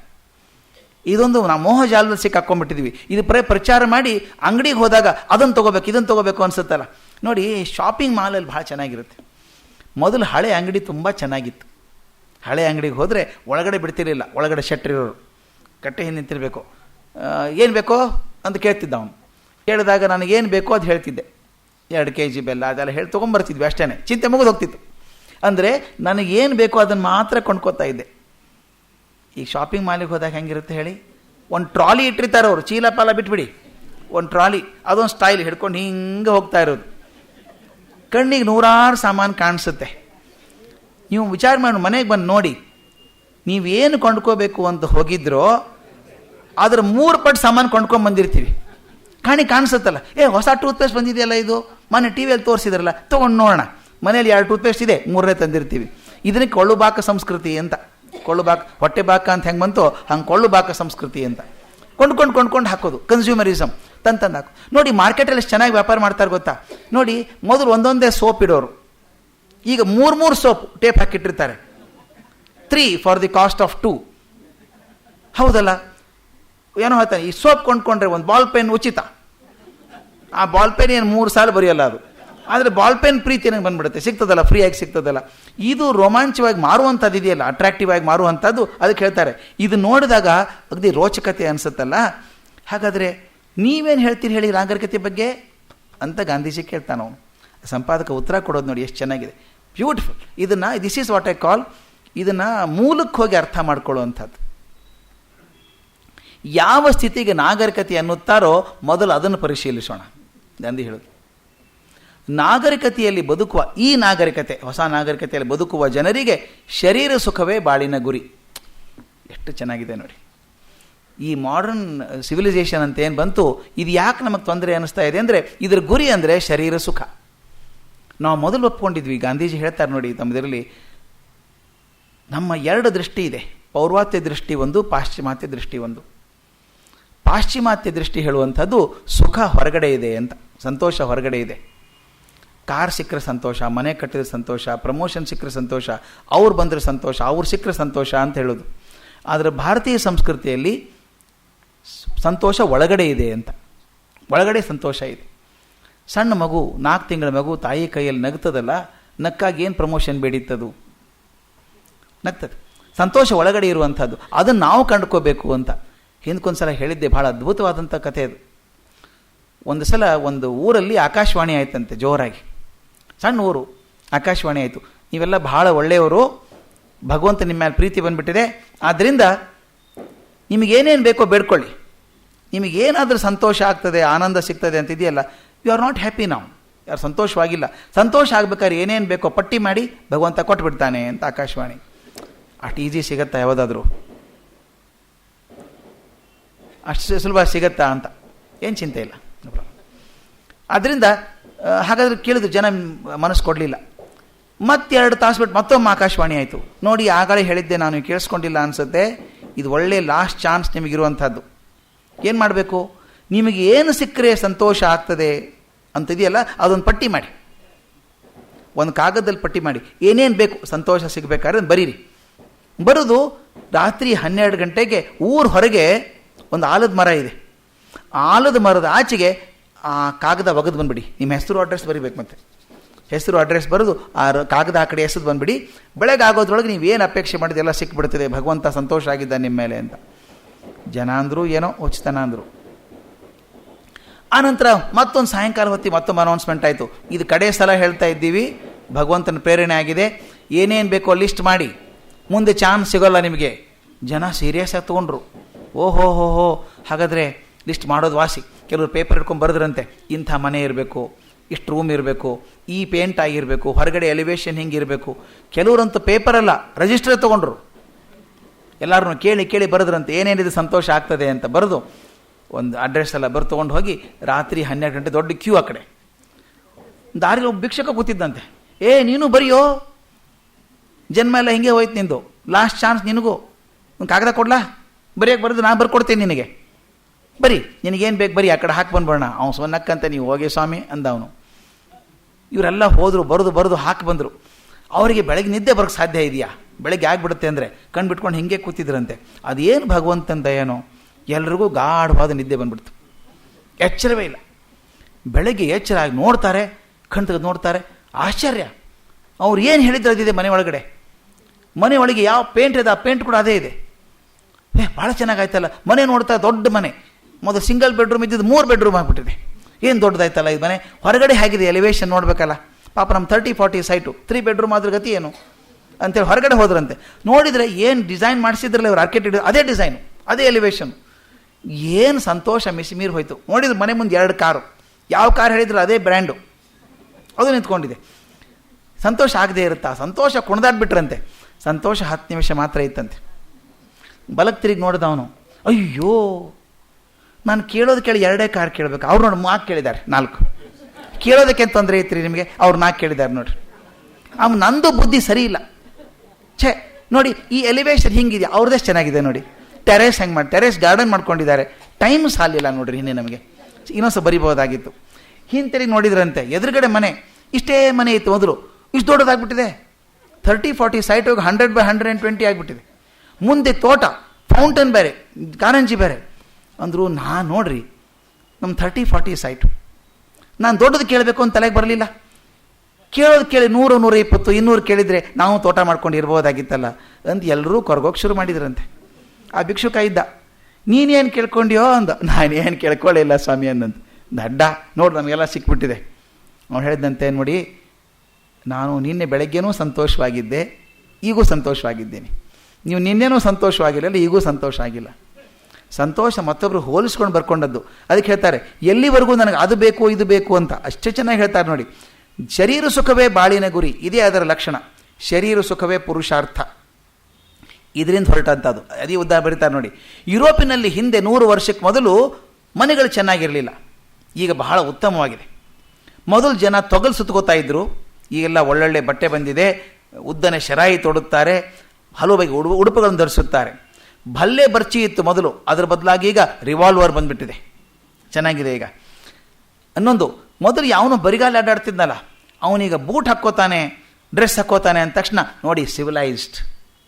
ಹಾಗೆ ತಾನೇ ಹೇಳೋದು ನಾವು, ಅನ್ಸಿವಿಲೈಸ್ಡ್ ಪೀಪಲ್. ಪಾಪ ಟ್ರೈಬಲ್ಸು ಹೆಂಗಿದ್ದ, ಈಗ ನೋಡಿ ಎಲ್ಲ ಚೇಂಜ್ ಆಗಿಬಿಟ್ಟಿದ್ದಾರೆ ಟ್ರೈಬಲ್ಸು. ನಾನು ಅನುಭವಿಸಿದ್ದದು, ಭಾಳ ಚೆನ್ನಾಗಿ ಹೇಳ್ಬಿಡ್ತೀನಿ ನಿಮಗೆ ಹೆಂಗಿರ್ತದೆ ಅಂತ. ಸಿವಿಲೈಸೇಷನ್ ಎಷ್ಟು ಬೇಗ ಅಟ್ಯಾಕ್ ಮಾಡುತ್ತೆ ನಮ್ಮನ್ನು ಅಂತ. ಅಲ್ಲೊಂದು ಟ್ರೈಬಲ್ ಸ್ಕೂಲ್ ಇದೆ, ನಾನು 22 ವರ್ಷದಿಂದ ಅವ್ರ ಜೊತೆಗಿದ್ದೇನೆ. ಅಲ್ಲಿ ಸಣ್ಣ ಸಣ್ಣ ಮಕ್ಕಳು ಎಲ್ಲ ಪುಟ್ಟ ಮಾದ, ಚಿಕ್ಕ ಮಾದ, ಹೀಗೆ ಇದೇ ಹೆಸರೇ, ಮತ್ತೊಂದು ಬೇರೆ ಹೆಸರು, ಎಲ್ಲ ಒಂದೇ ಹೆಸರೇ ಅವು. ಆಮೇಲೆ ಶಾಲೆಗೆ ಬಂದಾಗ ಹುಡುಗರನ್ನ ಸೇರಿಸ್ಕೊಂಡಾಗ ಏನೋ ಹೆಸರು ಅಂತ ಕೇಳಿದೆ, ನೀವೇ ಇಡಿ ಸರ್ ಅನ್ನೋರು. ನಾನು ಎಷ್ಟು ಜನಕ್ಕೆ ಹೆಸರು ಕೊಟ್ಟಿದ್ದೇನೋ ಗೊತ್ತೇ ಇಲ್ಲ ನನಗೆ.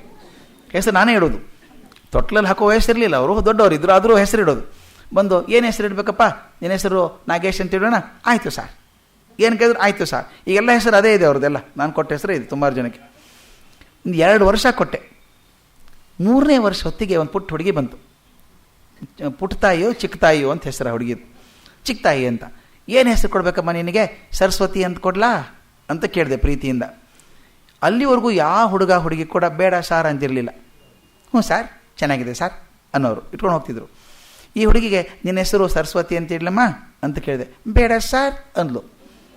ಬೇಡ ಸರ್, ಮತ್ತೇನು ಬೇಕು ನಿನಗೆ, ಮಾಲಾಶ್ರೀ ಸರ್ ಅಂದ್ಲು. ಅಯ್ಯೋ ಕರ್ಮ. ಆಗ ಮಾಲಾಶ್ರೀ ಸಿನಿಮಾ 10th ಥಿಯೇಟರ್ ನೋಡ್ಬಿಟ್ಟಿದ್ದಾಳೆ ಎಲ್ಲ ಒಂದು ಕಡೆ. ಆಕೆ ಫೈಟಿಂಗ್ ಗಿಟಿಂಗ್ ಮಾಡೋದು ನೋಡ್ಬಿಟ್ಟು ತಕ್ಷಣ ಹೇಳಿದ್ಲು ಬೇಡ ಸರ್ ಅಂದ್ಲು. ಮತ್ತು ಯಾವ ಹೆಸರು ಬೇಕಮ್ಮ ನಿನಗೆ, ಮಾಲಾಶ್ರೀ ಸರ್ ಅಂದ್ಲು. ಆಯ್ತಪ್ಪ, ನಮ್ಮ ಕೆಲಸ ಇನ್ನು ಮುಂದೆ ವರ್ಷ ಹೆಸರು ಇಡೋದು ಬೇಡ, ಅವರೇ ಇಟ್ಕೋತಾರೆ, ಇನ್ನು ಬೇಕಾದಷ್ಟು ಸಿಗ್ತದೆ. ಈ ನಾಗರಿಕತೆ ಪ್ರಭಾವ ಅಲ್ಲೇ ಅಷ್ಟಾಗಿರ್ಬೇಕಾದ್ರೆ ನಮ್ಮಲ್ಲಿ ಏನು ಗತಿ ಹೇಳಿ. ನಾನು ಹೇಳ್ತಿದ್ದೆ, ನಮ್ಮ ಸೀರಿಯಲ್ಗಳು ನೋಡ್ತಾ ಇರ್ತೀವಲ್ಲ, ಅಯ್ಯೋ ಏನು ಸೀರಿಯಲ್ಲಪ್ಪ ಅವು, ಒಂದಾದ್ಮೇಲೆ ಒಂದು ನಮ್ಮನ್ನು ಈ ಯುದ್ಧದಲ್ಲಿ ಸೈನಿಕರು ಹೊಡಿತಾರೆ ನೋಡಿ, ಹಂಗೆ ಹೊಡಿತಾವೆ ನಮ್ಮನ್ನು. ಮೊದಲು ಹೇಳ್ತಿದ್ವಿ ಸಿನಿಮಾ ಅನ್ನೋದು ಜೀವನವನ್ನು ತೋರಿಸೋಕ್ಕೋಸ್ಕರ ಇರುವಂಥ ಮಾಧ್ಯಮ ಅಂತ ಇತ್ತು. ಈಗೇನಾಗಿದೆ ಅಂದರೆ ಸಿನಿಮಾ ನೋಡ್ಕೊಂಡು ಜೀವನ ಮಾಡೋಂಗಾಗಿದೆ. ನಾವು ಸಿನಿಮಾದಲ್ಲಿ ಹಾಗಾಯ್ತಲ್ಲ ಗೊತ್ತಲ್ಲ ಅಂತ ಆ ಥರ ಪರಿಸ್ಥಿತಿ ಆಗಿದೆ. ಇವ್ರು ಹೇಳ್ತಾರೆ ನೋಡಿ, ನಾಗರಿಕರಾದರೂ ಒಂದು ಸಂತೋಷ ಪಡ್ತೇವೆ. ಬಟ್ಟೆ ಧರಿಸುವುದಕ್ಕಿಂತ ಮೊದಲು ಅವರು ಅನಾಗರಿಕರು, ಈಗ ಅವರು ನಾಗರಿಕರಾದರು. ಮೊದಲು ಕೈಯಿಂದ ನೇಗಲು ಹಾಕಿ ಉಳ್ತಿದ್ರು, ಕಷ್ಟಪಡ್ತಿದ್ರು. ಈಗ ಮಷಿನ್ ತಂದುಬಿಟ್ಟು 1000 ಎಕರೆ ಉತ್ತಿ ಬತ್ತಿ ಸಾಕಷ್ಟು ರೊಕ್ಕ ಮಾಡ್ತಾರೆ. ಮೊದಲು ಅಲ್ಲೊಬ್ರು ಇಲ್ಲೊಬ್ರು ಯಾರೋ ಮಹಾಕಾವ್ಯ ಬರೀತಿದ್ರು. ಚೆನ್ನಾಗಿದೆ ನೋಡಿ ಅದು. ಮೊದಲು ಅಲ್ಲೋ ಕೆಲವರು ಉದ್ಗ್ರಂಥಗಳನ್ನು ಬರೆಯುತ್ತಿದ್ದರು. ಈಗೇನು, ಯಾರು ಬೇಕಾದರೂ ಬರೆದು ಜನರ ಮನಸ್ಸನ್ನು ಕೆಡಿಸಬಹುದು ಅಂತ ಯಾರು ಬೇಕಾದರೂ ಬರೀಬಹುದು. ನೋಡಿ, ನಿನ್ನೆ ದಿವಸ ಯಾರೊಬ್ಬರು ಹಿರಿಯರು ಹೇಳ್ತಾ ಇದ್ರು ನನಗೆ, ಎಷ್ಟು ಪುಸ್ತಕ ಬಿಡುಗಡೆ ಆಗುತ್ತಲ್ಲ ಕರ್ಜಿಗೆ ಅವರು. ಈಗ ದಿನ ನೋಡಿದಾಗ ಹೊಸ ಪುಸ್ತಕಗಳು ಅಂತ ಪ್ರತಿಯೊಂದು ಪೇಪರ್ಲಿ 10 ಪುಸ್ತಕ ಕೊಡ್ತಾರೆ. ವಾರಕ್ಕೆ 10 ಪುಸ್ತಕ ಕಷ್ಟ. ಯಾರು ಓದ್ತಿದ್ದಾರೋ? ಆಯ್ತು, ನೀವ್ಯಾಕೆ ತಲೆ ಕೆಡಿಸ್ಕೊ, ಓದೋರು ಓದ್ತಾರೆ, ಓದೋರು ಮಾಡ್ಕೊಂಡಿರ್ತಾರೆ. ಅದಕ್ಕೆ ಹೇಳ್ತಾರೆ ಅವರು, ಯಾರು ಬೇಕಾದರೂ ಬರೆದು ಮನಸ್ಸನ್ನು ಕೆಡಿಸಬಹುದು. ಮೊದಲೆಲ್ಲ ಎತ್ತಿನ ಗಾಡಿಯಲ್ಲಿ ಜನ ಪ್ರಯಾಣ ಮಾಡ್ತಿದ್ರು, ಭಾಳ ದೂರ ಅಂದರೆ 8 ಮೈಲು 10 ಮೈಲು ಹೋಗ್ತಿದ್ರು. ಈಗ ರೈಲಲ್ಲಿ ಹೋಗ್ತಾರೆ. ಮುಂದೆ ನೋಡಿ, ಮುಂದೇನು ಬರೆದಾರೆ ಪಾಪ ಅವರು, ಆಗಿನ ಕಾಲಕ್ಕೆ ಬರೆದದ್ದು. ಇನ್ನೂ ಪ್ರಗತಿ ಆದರೆ ಜನ ವಿಮಾನಗಳಲ್ಲಿ ಪ್ರಯಾಣ ಮಾಡಿ 4 ಗಳಿಗೆಯಲ್ಲಿ ಎಲ್ಲ ಬೇಕಾದರೂ ಹೋಗ್ಬಿಡುತ್ತಾರೆ. ಇದು ನಾಗರಿಕತೆಯೇ ಅಂತ ಕೇಳ್ತಾರೆ. ನೀವು ನಂಬಲಿಕ್ಕಿಲ್ಲ, ಮೊದಲು ನಾನೇ ನೋಡ್ತಿರೋ ಹಾಗೆ 15-20 ವರ್ಷದಲ್ಲಿ ಬದಲಾವಣೆ ಆದದ್ದು. ಅಂದರೆ ಮೊದಲು ವಿಮಾನದಲ್ಲಿ ಹೋಗಬೇಕು ಅಂದರೆ ಸೂಟ್ ಹಾಕ್ಕೊಂಡು ಹೋಗ್ತಿದ್ರು ಜನ. ಆಗಿನ ಕಾಲದಲ್ಲಿ ನೆನಪಿದೆ ನನಗೆ, ಫಸ್ಟ್ ಟೈಮ್ ನಾನು ಪೂನಾ ಬಾಂಬೆ ಹೋದದ್ದು 1971. ಹೋದಾಗ ನಮ್ಮ ಮೇಷ್ಟ್ರು ಹೇಳೋರು, ವಿಮಾನದೇ ಹೋಗ್ತಾ ಇದ್ದೀನಿ, ನೀನು ಸೂಟ್ ಹಾಕ್ಕೊಂಡು ಹೋಗು, ಆ ಕೋಟ್ ಹಾಕ್ಕೊಂಡು ಟೈ ಕಟ್ಕೊಂಡು ಹೋಗಬೇಕು. ಆ ಏರ್ ಹಾಸ್ಟೆಸ್ ಬಂದರೆ ನಮಗೆಲ್ಲೋ ಅದು ಅಪ್ಸರೆ ಬಂದಂಗೆ, ಇಂದ್ರನ ಸಭೆಯಲ್ಲಿ ಬಂದಂಗೆ ಇರಬೇಕು. ಆಮೇಲೆ ಆಕೆ ಬಂದು ನಮಗೆ ಇದನ್ನು ಕೊಡೋದು, ಹತ್ತಿ ಕೊಡೋರು ಅವಾಗ ಕಿವಿಲಿ ಹಾಕ್ಕೊಳ್ಳೋದಕ್ಕೆ. ಆಮೇಲೆ ಚಾಕ್ಲೇಟ್ ತಂದು ಕೊಡೋದು, ಟ್ರೇದಲ್ಲಿ ತಂದು ಕೊಟ್ಟರೆ ಅಗದಿ ವಿನಯವಾಗಿ ಬೇಕೋ ಬೇಡ ಒಂದು ಹಿಂಗೆ ತೊಗೊಂಡು ಹಿಂಗೆ ಇಟ್ಕೊಂಡು ಕೊಡೋದು. 2 ತೊಗೊಂಡ್ರೆ ಆಕೆ ಏನು ಅನ್ಕೋತಾಳೋ ಅಂತ ನಾನು ಬೇಜಾರು. ಈಗ ನಮ್ಮ ಬೆಂಗಳೂರು ಬಾಂಬೆ ಏರ್ಪೋರ್ಟ್ಸ್ ನೋಡಿದರೆ ಕಲಾಸಿಪಾಳ್ಯಂ ಬಸ್ ಸ್ಟ್ಯಾಂಡ್ ಬೇಕು, ಅದು ಬೇಡ. ನಿಜವಾಗ್ಲೂ ಕೂತ್ಕೊಳ್ಳೋಕೆ ಜಾಗ ಇಲ್ಲ. ಆ ಜನ ಕೂತಿರೋ ರೀತಿ, ಮಾತಾಡ್ತಿರುವಂಥ ವ್ಯವಸ್ಥೆ ನೋಡಿದಾಗ ಮೊದಲು ಕಲಾಸಿಪಾಳ್ಯಮೇ ಚೆನ್ನಾಗಿತ್ತು ಅನಿಸ್ತದೆ. ಅದು ಗಾಂಧೀಜಿ ಬರೀತಾರೆ. ಮುಂದೆ ಹೆಂಗೆ ಬರ್ತದೆ ಅಂದರೆ, ಒಂದು ಗುಂಡಿ ಒತ್ತಿದರೆ ಎಲ್ಲ ಮಷೀನ್ ಆಗಿಬಿಡ್ತದೆ. ಒಂದು ಗುಂಡಿ ಒತ್ತಿದರೆ ಅವ್ರ ಉಡುಪೆಲ್ಲ ಬಂದು ಸಿದ್ಧವಾಗಿ ನಿಲ್ಲುತ್ತದೆ. ಇನ್ನೊಂದು ಗುಂಡಿ ಒತ್ತಿದರೆ ಪತ್ರಿಕೆ ಬರುತ್ತದೆ. ಮತ್ತೊಂದು ಗುಂಡಿ ಒತ್ತಿದರೆ ಮೋಟಾರು ಸಿದ್ಧ. ಕೈ ಸನ್ನೆ ಮಾಡಿದರಾಯಿತು, 56 ಬಗೆಯ ಷಡ್ರಸಾನ್ನ ಬಡಿಸಿ ಕೈಗೆ ಸಿದ್ಧವಾಗಿ ಬರುತ್ತದೆ. ಎಲ್ಲವೂ ಯಂತ್ರಗಳಿಂದಲೇ. ನೀವು ಚಾರ್ಲಿ ಚಾಪ್ಲಿನ್ ಸಿನಿಮಾ ನೋಡಿದರೆ, Charlie Chaplin of modern times, ಈ ಮಾತನ್ನು ಬರೆದಿದ್ದಾನ ಅವನು. ಅವನು ಒಬ್ಬ ಗಾಂಧಿ ಕಡೆ ತುಂಬ ಪ್ರಭಾವಿತನಾದಂಥ ಮನುಷ್ಯ, ನಿಮ್ಗೆ ಗೊತ್ತಿರಬೇಕು. ಒಮ್ಮೆ ಗಾಂಧಿನ ಮ್ಯಾಂಚೆಸ್ಟರಲ್ಲಿ ನೋಡಿದ್ದ ಆತ, ಅಪಾಯಿಂಟ್ಮೆಂಟ್ ತೊಗೊಂಡು. ಆ ಚಾರ್ಲಿ ಚಾಪ್ಲಿನ್ ಮಾಡರ್ನ್ ಟೈಮ್ಸಲ್ಲಿ ಬರೀತಾನೆ, ಮಷಿನ್ ಎಷ್ಟು ದೊಡ್ಡದಾಗ್ತದೆ ಅಂದರೆ ಊಟಕ್ಕೆ ಟೈಮ್ ಇಲ್ಲ, ಇಷ್ಟೆಲ್ಲ ಟೈಮ್ ವೇಸ್ಟ್ ಮಾಡ್ತೀಯಾ ಅಂಥೇಳಿ. ಒಂದು ಕುರ್ಚಿ ಮಾಡಿರ್ತಾರೆ, ಹೋಗಿ ಅವ್ನು ಕೂಡಬೇಕು. ಕೂತ ತಕ್ಷಣ ಚಕ್ಕ ಅವ್ನು ಬೇಡ ಟಕ್ ಅಂತ ಮಷಿನ್ ಬರ್ತದೆ, ನೀರು ಬರ್ತದೆ, ಉಗುಳ್ಬೇಕು ಅವನು ಬಟ್ನ, ಮತ್ತು ಬೇಗ ಬೇಗ ಮಾಡಬೇಕು. ನೆಕ್ಸ್ಟ್ ಸ್ಪೂನ್ ಬಂದುಬಿಡ್ತದೆ, ಅನ್ನ ಬರುತ್ತೆ, ಸಾಂಬಾರು, ನೀರು, ಬೈ ಟರ್ನ್ಸ್. ಮಷಿನ್ ಫಿಕ್ಸ್ ಮಾಡಿಬಿಟ್ಟಿದ್ದಾರೆ ಅದನ್ನು. ಎಷ್ಟು ಚೆನ್ನಾಗಿ ಮಾಡಿದಾನ ಅವನು ಅಂದರೆ, ಅಕಸ್ಮಾತ್ತಾಗಿ ಒಂದು ಸ್ಟೆಪ್ ಹೆಚ್ಚು ಕಡಿಮೆ ಆಗಿಬಿಟ್ರೆ ಮುಗೀತು ನೋಡಿ ಪರಿಸ್ಥಿತಿ ನಿಮ್ಮದು.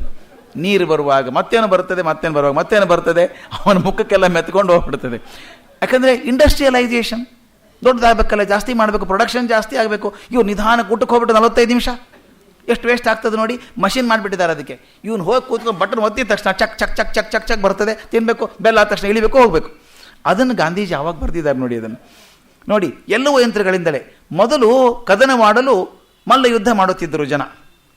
ಈಗ ಒಬ್ಬ ಮನುಷ್ಯ ಗುಡ್ಡದ ಮರೆಯಲ್ಲಿ ಮಷಿನ್ ಗನ್ ಹಿಂದೆ ನಿಂತು ಸಾವಿರಾರು ಜನರನ್ನು ಕೊಲ್ಲಬಹುದು. ಇದು ನಾಗರಿಕತೆಯೇ? ಒಂದೊಂದು ಪ್ರಶ್ನೆ ಹೇಳಿ ನಾಗರಿಕತೆಯೇ ಅಂತ ಕೇಳ್ತಾರೆ. ಮೊದಲು ತಮ್ಮ ಇಚ್ಛಾನುಸಾರ ಬಯಲಲ್ಲಿ ಜನ ಕೆಲಸ ಮಾಡ್ತಿದ್ರು ಹೊಟ್ಟೆಪಾಡಿಗೋಸ್ಕರ. ಆದರೆ ಇವತ್ತೇನು ಮಾಡ್ತಿದ್ದಾರೆ ಅಂದರೆ ಫ್ಯಾಕ್ಟ್ರಿ ಹೋಗ್ಬಿಟ್ಟು ಸಾವಿರಾರು ಜನ ಮಷಿನ್ ಥರ.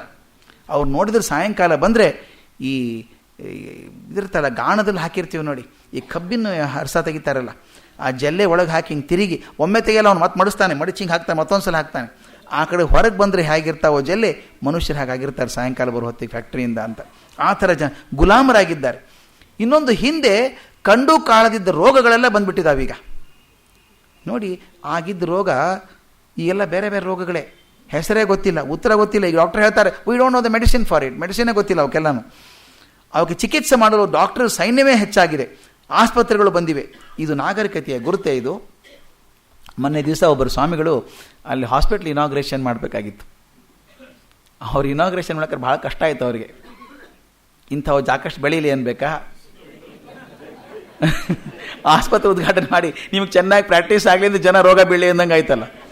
ಅದಕ್ಕೆ ಅವ್ರು ಹೇಳಿದ್ರಂತೆ, ನನಗೇನು ಹೇಳಬೇಕು ತೋರಿಸ್ತಾ ಇಲ್ಲಪ್ಪ, ನೀವೇನೋ ಒಳ್ಳೆಯ ಉದ್ದೇಶದಿಂದ ಮಾಡಿದ್ದೀರಿ, ಜನಕ್ಕೆ ಸೇವೆ ಅಂತ ಮಾಡಿ, ಅದರಿಂದ 4 ದುಡ್ಡು ಬಂದರೆ ಚೆನ್ನಾಗಿರಿ ಅಂತ ಅಷ್ಟೇ ಹೇಳಿದೆ. ನಿಮ್ಮ ಆಸ್ಪತ್ರೆ ಚೆನ್ನಾಗಿ ಬೆಳೀಲಿ ಅಂದರೆ ಏನರ್ಥ? ಊರಲ್ಲೆಲ್ಲ ರೋಗಿಗಳಾಗಲಿ ಅಂದಂಗೆ ಆಯಿತು. ಆ ಪರಿಸ್ಥಿತಿ ಆಗಿರಿ. ಮೊದಲು ಓಲೆಕಾರನ ಕಳಿಸ್ತಿದ್ವಿ ಪತ್ರ ಕಳಿಸ್ಬೇಕಾದ್ರೆ, ಈಗ ಅವ್ರು ಬರೆದಿದ್ದು ಪಾಪ ಅವ್ರ ಕಾಲಕ್ಕೆ ಏನಿದ್ದು ಬರೆದಿದ್ದಾರೆ. 3 ಕಾಸಿಗೆ ಒಂದು ಕಾರ್ಡು ಕೊಂಡು ಯಾರು ಯಾರನ್ನು ಬೇಕಾದರೂ ಬೈಯಬಹುದು, ಧನ್ಯವಾದಗಳನ್ನು ಕಳಿಸಬಹುದು. Post card. ಈಗ ಪೋಸ್ಟ್ ಕಾರ್ಡ್ ಎಲ್ಲಿ? ಪೋಸ್ಟ್ ಆಫೀಸೇ ನಿಂತು ಹೋಗ್ಬಿಟ್ಟಿದೆ ಈಗ. ಎಲ್ಲ ಇಮೇಲ್ ಆದ್ದರಿಂದ ಮೊದಲು ದಿನಕ್ಕೆ 2 ಬಾರಿ ಮನೆಯಲ್ಲಿ ರೊಟ್ಟಿ ಪಲ್ಯ ಮಾಡ್ಕೊಂಡು ಬದುಕ್ತಿದ್ರು ಜನ. 2 ಹೊತ್ತು ಊಟ ಮಾಡ್ತಾಯಿದ್ರು, ಭಾಳ 3 ಸಲ ಮಾಡ್ತಾಯಿದ್ರು. ಈಗೇನಾಗಿದೆ ಗೊತ್ತಾ? ಬರೆದಿದ್ದಾರೆ, ಈಗ 2 ಗಂಟೆಗೆ ಒಂದು ಸಲ ಏನಾದರೂ ತಿನ್ನುತ್ತಲೇ ಇರಬೇಕು. ನಿಮ್ಗೆ ಗೊತ್ತಿಲ್ಲ, western world is the biggest disease ನಾವು. ಕಾನ್ಸ್ಟಂಟ್ ಈಟಿಂಗ್, ತಿಂತಾ ಇರೋದು, ಕೈಯಾಗ ಒಂದು ಬರ್ಗರ್ ಇಟ್ಕೊಂಡು ತಿಂತಾನೇ ಇರೋದು. ಒಬೇಸಿಟಿ ಬಂದುಬಿಟ್ಟಿದೆ ಎಲ್ಲರಿಗೂ, ದಪ್ಪ. ಅಮೇರಿಕದ ಬಹುದೊಡ್ಡ ರೋಗ ಅಂದರೆ ಒಬೇಸಿಟಿ, ಈಗ ವಿಪರೀತ ರೋಗ ಅವ್ರಿಗೆ. ಹೀಗಾಗಿ ಎಲ್ಲೂ ಬಗ್ಗಿ ಕೆಲಸ ಮಾಡೋದಿಲ್ಲ. ಇದೆಲ್ಲ ನಾಗರಿಕತೆಯ ಗುರುತು. ನಾಗರಿಕತೆಯಲ್ಲಿ ನೀತಿ ಇಲ್ಲ, ಧರ್ಮ ಇಲ್ಲ. ಧರ್ಮವನ್ನು ಕಲಿಸುವುದು ನಮ್ಮ ಕೆಲಸವಲ್ಲ ಎಂದು ಗಂಭೀರವಾಗಿ ಹೇಳುತ್ತಾರೆ. ಅದು ನಮ್ಮ ಕೆಲಸ ಅಲ್ಲ. ಯುರೋಪಿನ ಜನ ಇದರ ಮಾಯಾಜಾಲದಲ್ಲಿ ಸಿಕ್ಕು ಹುಚ್ಚರಾಗಿ ಹೋಗಿದ್ದಾರೆ. ಮಾತನ್ನು ಹೇಳ್ತಾರೆ, ಮೊದಲು ಗೃಹಲಕ್ಷ್ಮಿಯರಾಗಿ ಮನೆಯ ಅರಸಿಯರಾಗಿ ಇರಬೇಕಾದ ಹೆಂಗಸರು ಬೀದಿ ಬೀದಿ ಅಲಿಯುತ್ತಿದ್ದಾರೆ. ಕಾರ್ಖಾನೆಗಳಲ್ಲಿ ಕೂಲಿ ಮಾಡಲು ಹೋಗುತ್ತಾರೆ, ಬರೀ 4 ದುಡ್ಡಿಗಾಗಿ, ಹೊಟ್ಟೆಪಾಡಿಗಾಗಿ. ಇಂಗ್ಲೆಂಡ್ 1ರಲ್ಲಿ 50 ಲಕ್ಷ ಹೆಂಗಸರು ಕಾರ್ಖಾನೆಗಳಲ್ಲಿ, ಇತರ ಗಿರಣಿಗಳಲ್ಲಿ ಅತಿ ಕಷ್ಟದ ಕೆಲಸ ಮಾಡುತ್ತಾ ದುರ್ದಿನಗಳನ್ನು ಕರೆಯುತ್ತಿದ್ದಾರೆ. ಇದು ಇವತ್ತಿನ ಅವಶ್ಯಕತೆ ಆಗಿದೆ. ನನಗೆ ಯಾವಾಗ ವೈಯಕ್ತಿಕ ಸಾಮಗ್ರಿಗಳು ಬೇಕು, ಭೌತಿಕ ಸಾಮಗ್ರಿಗಳು ಬೇಕು ಅಂದಾಗ ಅದಕ್ಕೆ ತಕ್ಕಂಗೆ ಕೆಲಸ ಮಾಡ್ತೀವಿ. ಗಾಂಧೀಜಿ ಒಂದು ಒಳ್ಳೆಯ ಸೂತ್ರ ಹೇಳಿದ, ಅದ್ರ ಹಿಂದೆ ಇದಿದೆ, there is no limit for man's greed. ನಮಗೆ ಮನುಷ್ಯನಿಗೆ ಅವಶ್ಯಕತೆಗಳು ಬೇಕಾದಷ್ಟು ಪ್ರಪಂಚದಲ್ಲಿದೆ. There is enough for everybody's needs but not enough for everybody's greed ಅಂತ. ಇದು ಬರೋದು ಯಾವಾಗ? 2 ಹಾದಿ ಇರೋದು. ಒಂದು, ನನಗೆ ಬೇಕಾದ ಅವಶ್ಯಕತೆಗಳನ್ನು ಪೂರೈಸ್ಕೊಳ್ಳೋದು, ಅಥವಾ ಅವಶ್ಯಕತೆಗಳನ್ನು ಕಮ್ಮಿ ಮಾಡ್ಕೊಳ್ಳುವಂಥದ್ದು. ಗಾಂಧೀಜಿ ನಂಬಿಕೆ ಇರೋದು 2ರಲ್ಲಿ. ನಿಮ್ಮ ಅವಶ್ಯಕತೆಗಳನ್ನು ಕಮ್ಮಿ ಮಾಡ್ಕೊಳ್ಳಿ, ಅದು ಬೇಕು ಇದು ಬೇಕು ಅಂತ ಹಪಾಪಿತನ ಮಾಡೋದಕ್ಕಿಂತ ಬೇಕೆಗಳನ್ನೇ ಕಮ್ಮಿ ಮಾಡಿಕೊಂಡಾಗ ಬದುಕು ಹಗರಾಗ್ತದೆ ಅನ್ನೋ ದೃಷ್ಟಿಯಿಂದ ಅವ್ರು ಹೇಳೋದು. ಈಗೇನಾಗಿದೆ, ಈ ಬೆಳಿಗ್ಗೆ ನೀವು ಗಮನಿಸಬೇಕು. ನಾನೊಂದ್ಸಲ ಯಶವಂತಪುರ ಕಡೆ ಹೋದರೆ ಅಥವಾ ತುಮಕೂರು ರೋಡ್ ಕಡೆ ಹೋಗ್ತಾ ಇದ್ದರೆ ನೀವು ಬೆಳಿಗ್ಗೆ ಒಂದು ಯುದ್ಧ ನೋಡಿದಂಗೆ ಆಗ್ತದೆ. ಬೆಳಿಗ್ಗೆ ನೀವು 6:30-7 ಗಂಟೆಗೆ ಹೋಗ್ರಿ, ನೀವು ಎಷ್ಟು ಜನ ಹೆಣ್ಮಕ್ಳು ಬರ್ತಾರೆ ಗೊತ್ತಾ? 15-20 ಸಾವಿರ ಜನ ಹೆಣ್ಮಕ್ಳು ಹಿಂಗೆ ಹೋಗ್ತಿರ್ತಾರೆ ರಸ್ತೆ ಮೇಲೆ. ಏನಾಗೋಯ್ತಪ್ಪ ಅಂತ ಅನ್ನೋಂಗೆ. ಎಲ್ಲರೂ ಆ ಗಾರ್ಮೆಂಟ್ ಇಂಡಸ್ಟ್ರಿಗೆ ಹೋಗುವಂಥದ್ದು. ಬೆಳಿಗ್ಗೆ 7 ಗಂಟೆಗೆ ಹೋದರೆ ಬರೋ ತನಕ ಸಾಯಂಕಾಲ ಎಷ್ಟು ಸುಸ್ತಾಗಿರುತ್ತೆ ಜೀವನ.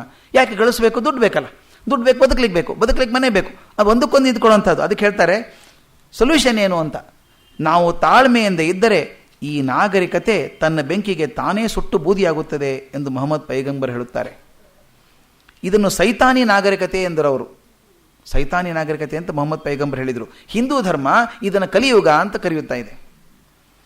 ಈ ನಾಗರಿಕತೆ ಗೆದ್ದಲು ಹುಳದಂತೆ ಸಮಾಜವನ್ನು ತಿಂದು ಹಾಕ್ತಾ ಇದೆ. ಅಂತ ಹೇಳ್ಬಿಟ್ಟು ಇದು ಹೇಳ್ತಾರೆ. ಇಷ್ಟಾದರೂ ಕೂಡ ಬ್ರಿಟಿಷರ ಬಗ್ಗೆ ಸಿಟ್ಟಿಲ್ಲ ಅವರಿಗೆ. ಪಾಪ ಇಂಗ್ಲೀಷರನ್ನು ದೂರಬೇಡಿ, ಅವರು ಒಳ್ಳೆಯ ಜಾಣ ಜನ, ಅದು ಬೇರೆ, ಒಳ್ಳೆಯ ಜಾಣ ಜನ. ಅವರು ಸಾಹಸಿಗಳು, ಧೀರರು, ದುಡಿತಗಾರರು. ಅವರ ವಿಚಾರ ಸರಣಿ ಅನೀತಿಯದಲ್ಲ, ಅವರ ಅಂತಃಕರಣವೂ ಅಶುದ್ಧವಲ್ಲ. ಆದ್ದರಿಂದ ಅದ್ರ ಬಗ್ಗೆ ಗೌರವ ಇದೆ ನನಗೆ. ಒಂದು ಮಾತು ಹೇಳಿದೆ ನೋಡಿ, ಈ ನಾಗರಿಕತೆ ರೋಗ ಪಡ್ಕೊಂಡಿದೆಯಲ್ಲ, ಇದು ಗುಣವಾಗಲಾರದ ರೋಗವಲ್ಲ, ಗುಣ ಆಗ್ತದೆ. ಆದರೆ ಸದ್ಯ ಇಂಗ್ಲೀಷರಿಗೆ ಆ ರೋಗ ಬಡ್ಕೊಂಡಿದೆ ಅನ್ನೋದು ಸತ್ಯ. ರೋಗ ಗುಣ ಆಗ್ಬೋದೇನೋ, ಮುಂದೆ ಒಂದು ಕಾಲಕ್ಕೆ ಆಗ್ಬೋದು, ಆದರೆ ಈ ತಕ್ಷಣ ಅದು ರೋಗ ಬಂದಿದೆ. ಇದು ಕಾಂಟೇಜಿಯಸ್ ಡಿಸೀಸು, ಅಂದರೆ ಸಾಂಕ್ರಾಮಿಕ ರೋಗ. ಆದ್ದರಿಂದ ಅವ್ರ ಹತ್ರ ಹೋಗದಿದ್ರೆ ಸಾಕು. ನಾವು ನಮ್ಮ ಭಾರತವನ್ನು ಕಾಪಾಡ್ಕೋಬೇಕಾದ್ರೆ ಆ ನಾಗರಿಕತೆ ಬೇಡ ಅಂತ ಹೇಳಿದರು. ಇವತ್ತು ನಾವು ಸುಮಾರು 6 ಅಧ್ಯಾಯಗಳನ್ನು ನೋಡಿದ್ದೇವೆ. ಉಳಿದ 12 ಅಧ್ಯಾಯಗಳನ್ನು ನಾಳೆ ನೋಡಿ ಇದನ್ನು ಮುಗಿಸೋಣ. ಇಲ್ಲಿಗೆ ನಾನು ನಿಲ್ಲಿಸ್ತೇನೆ. ನಮಸ್ಕಾರ.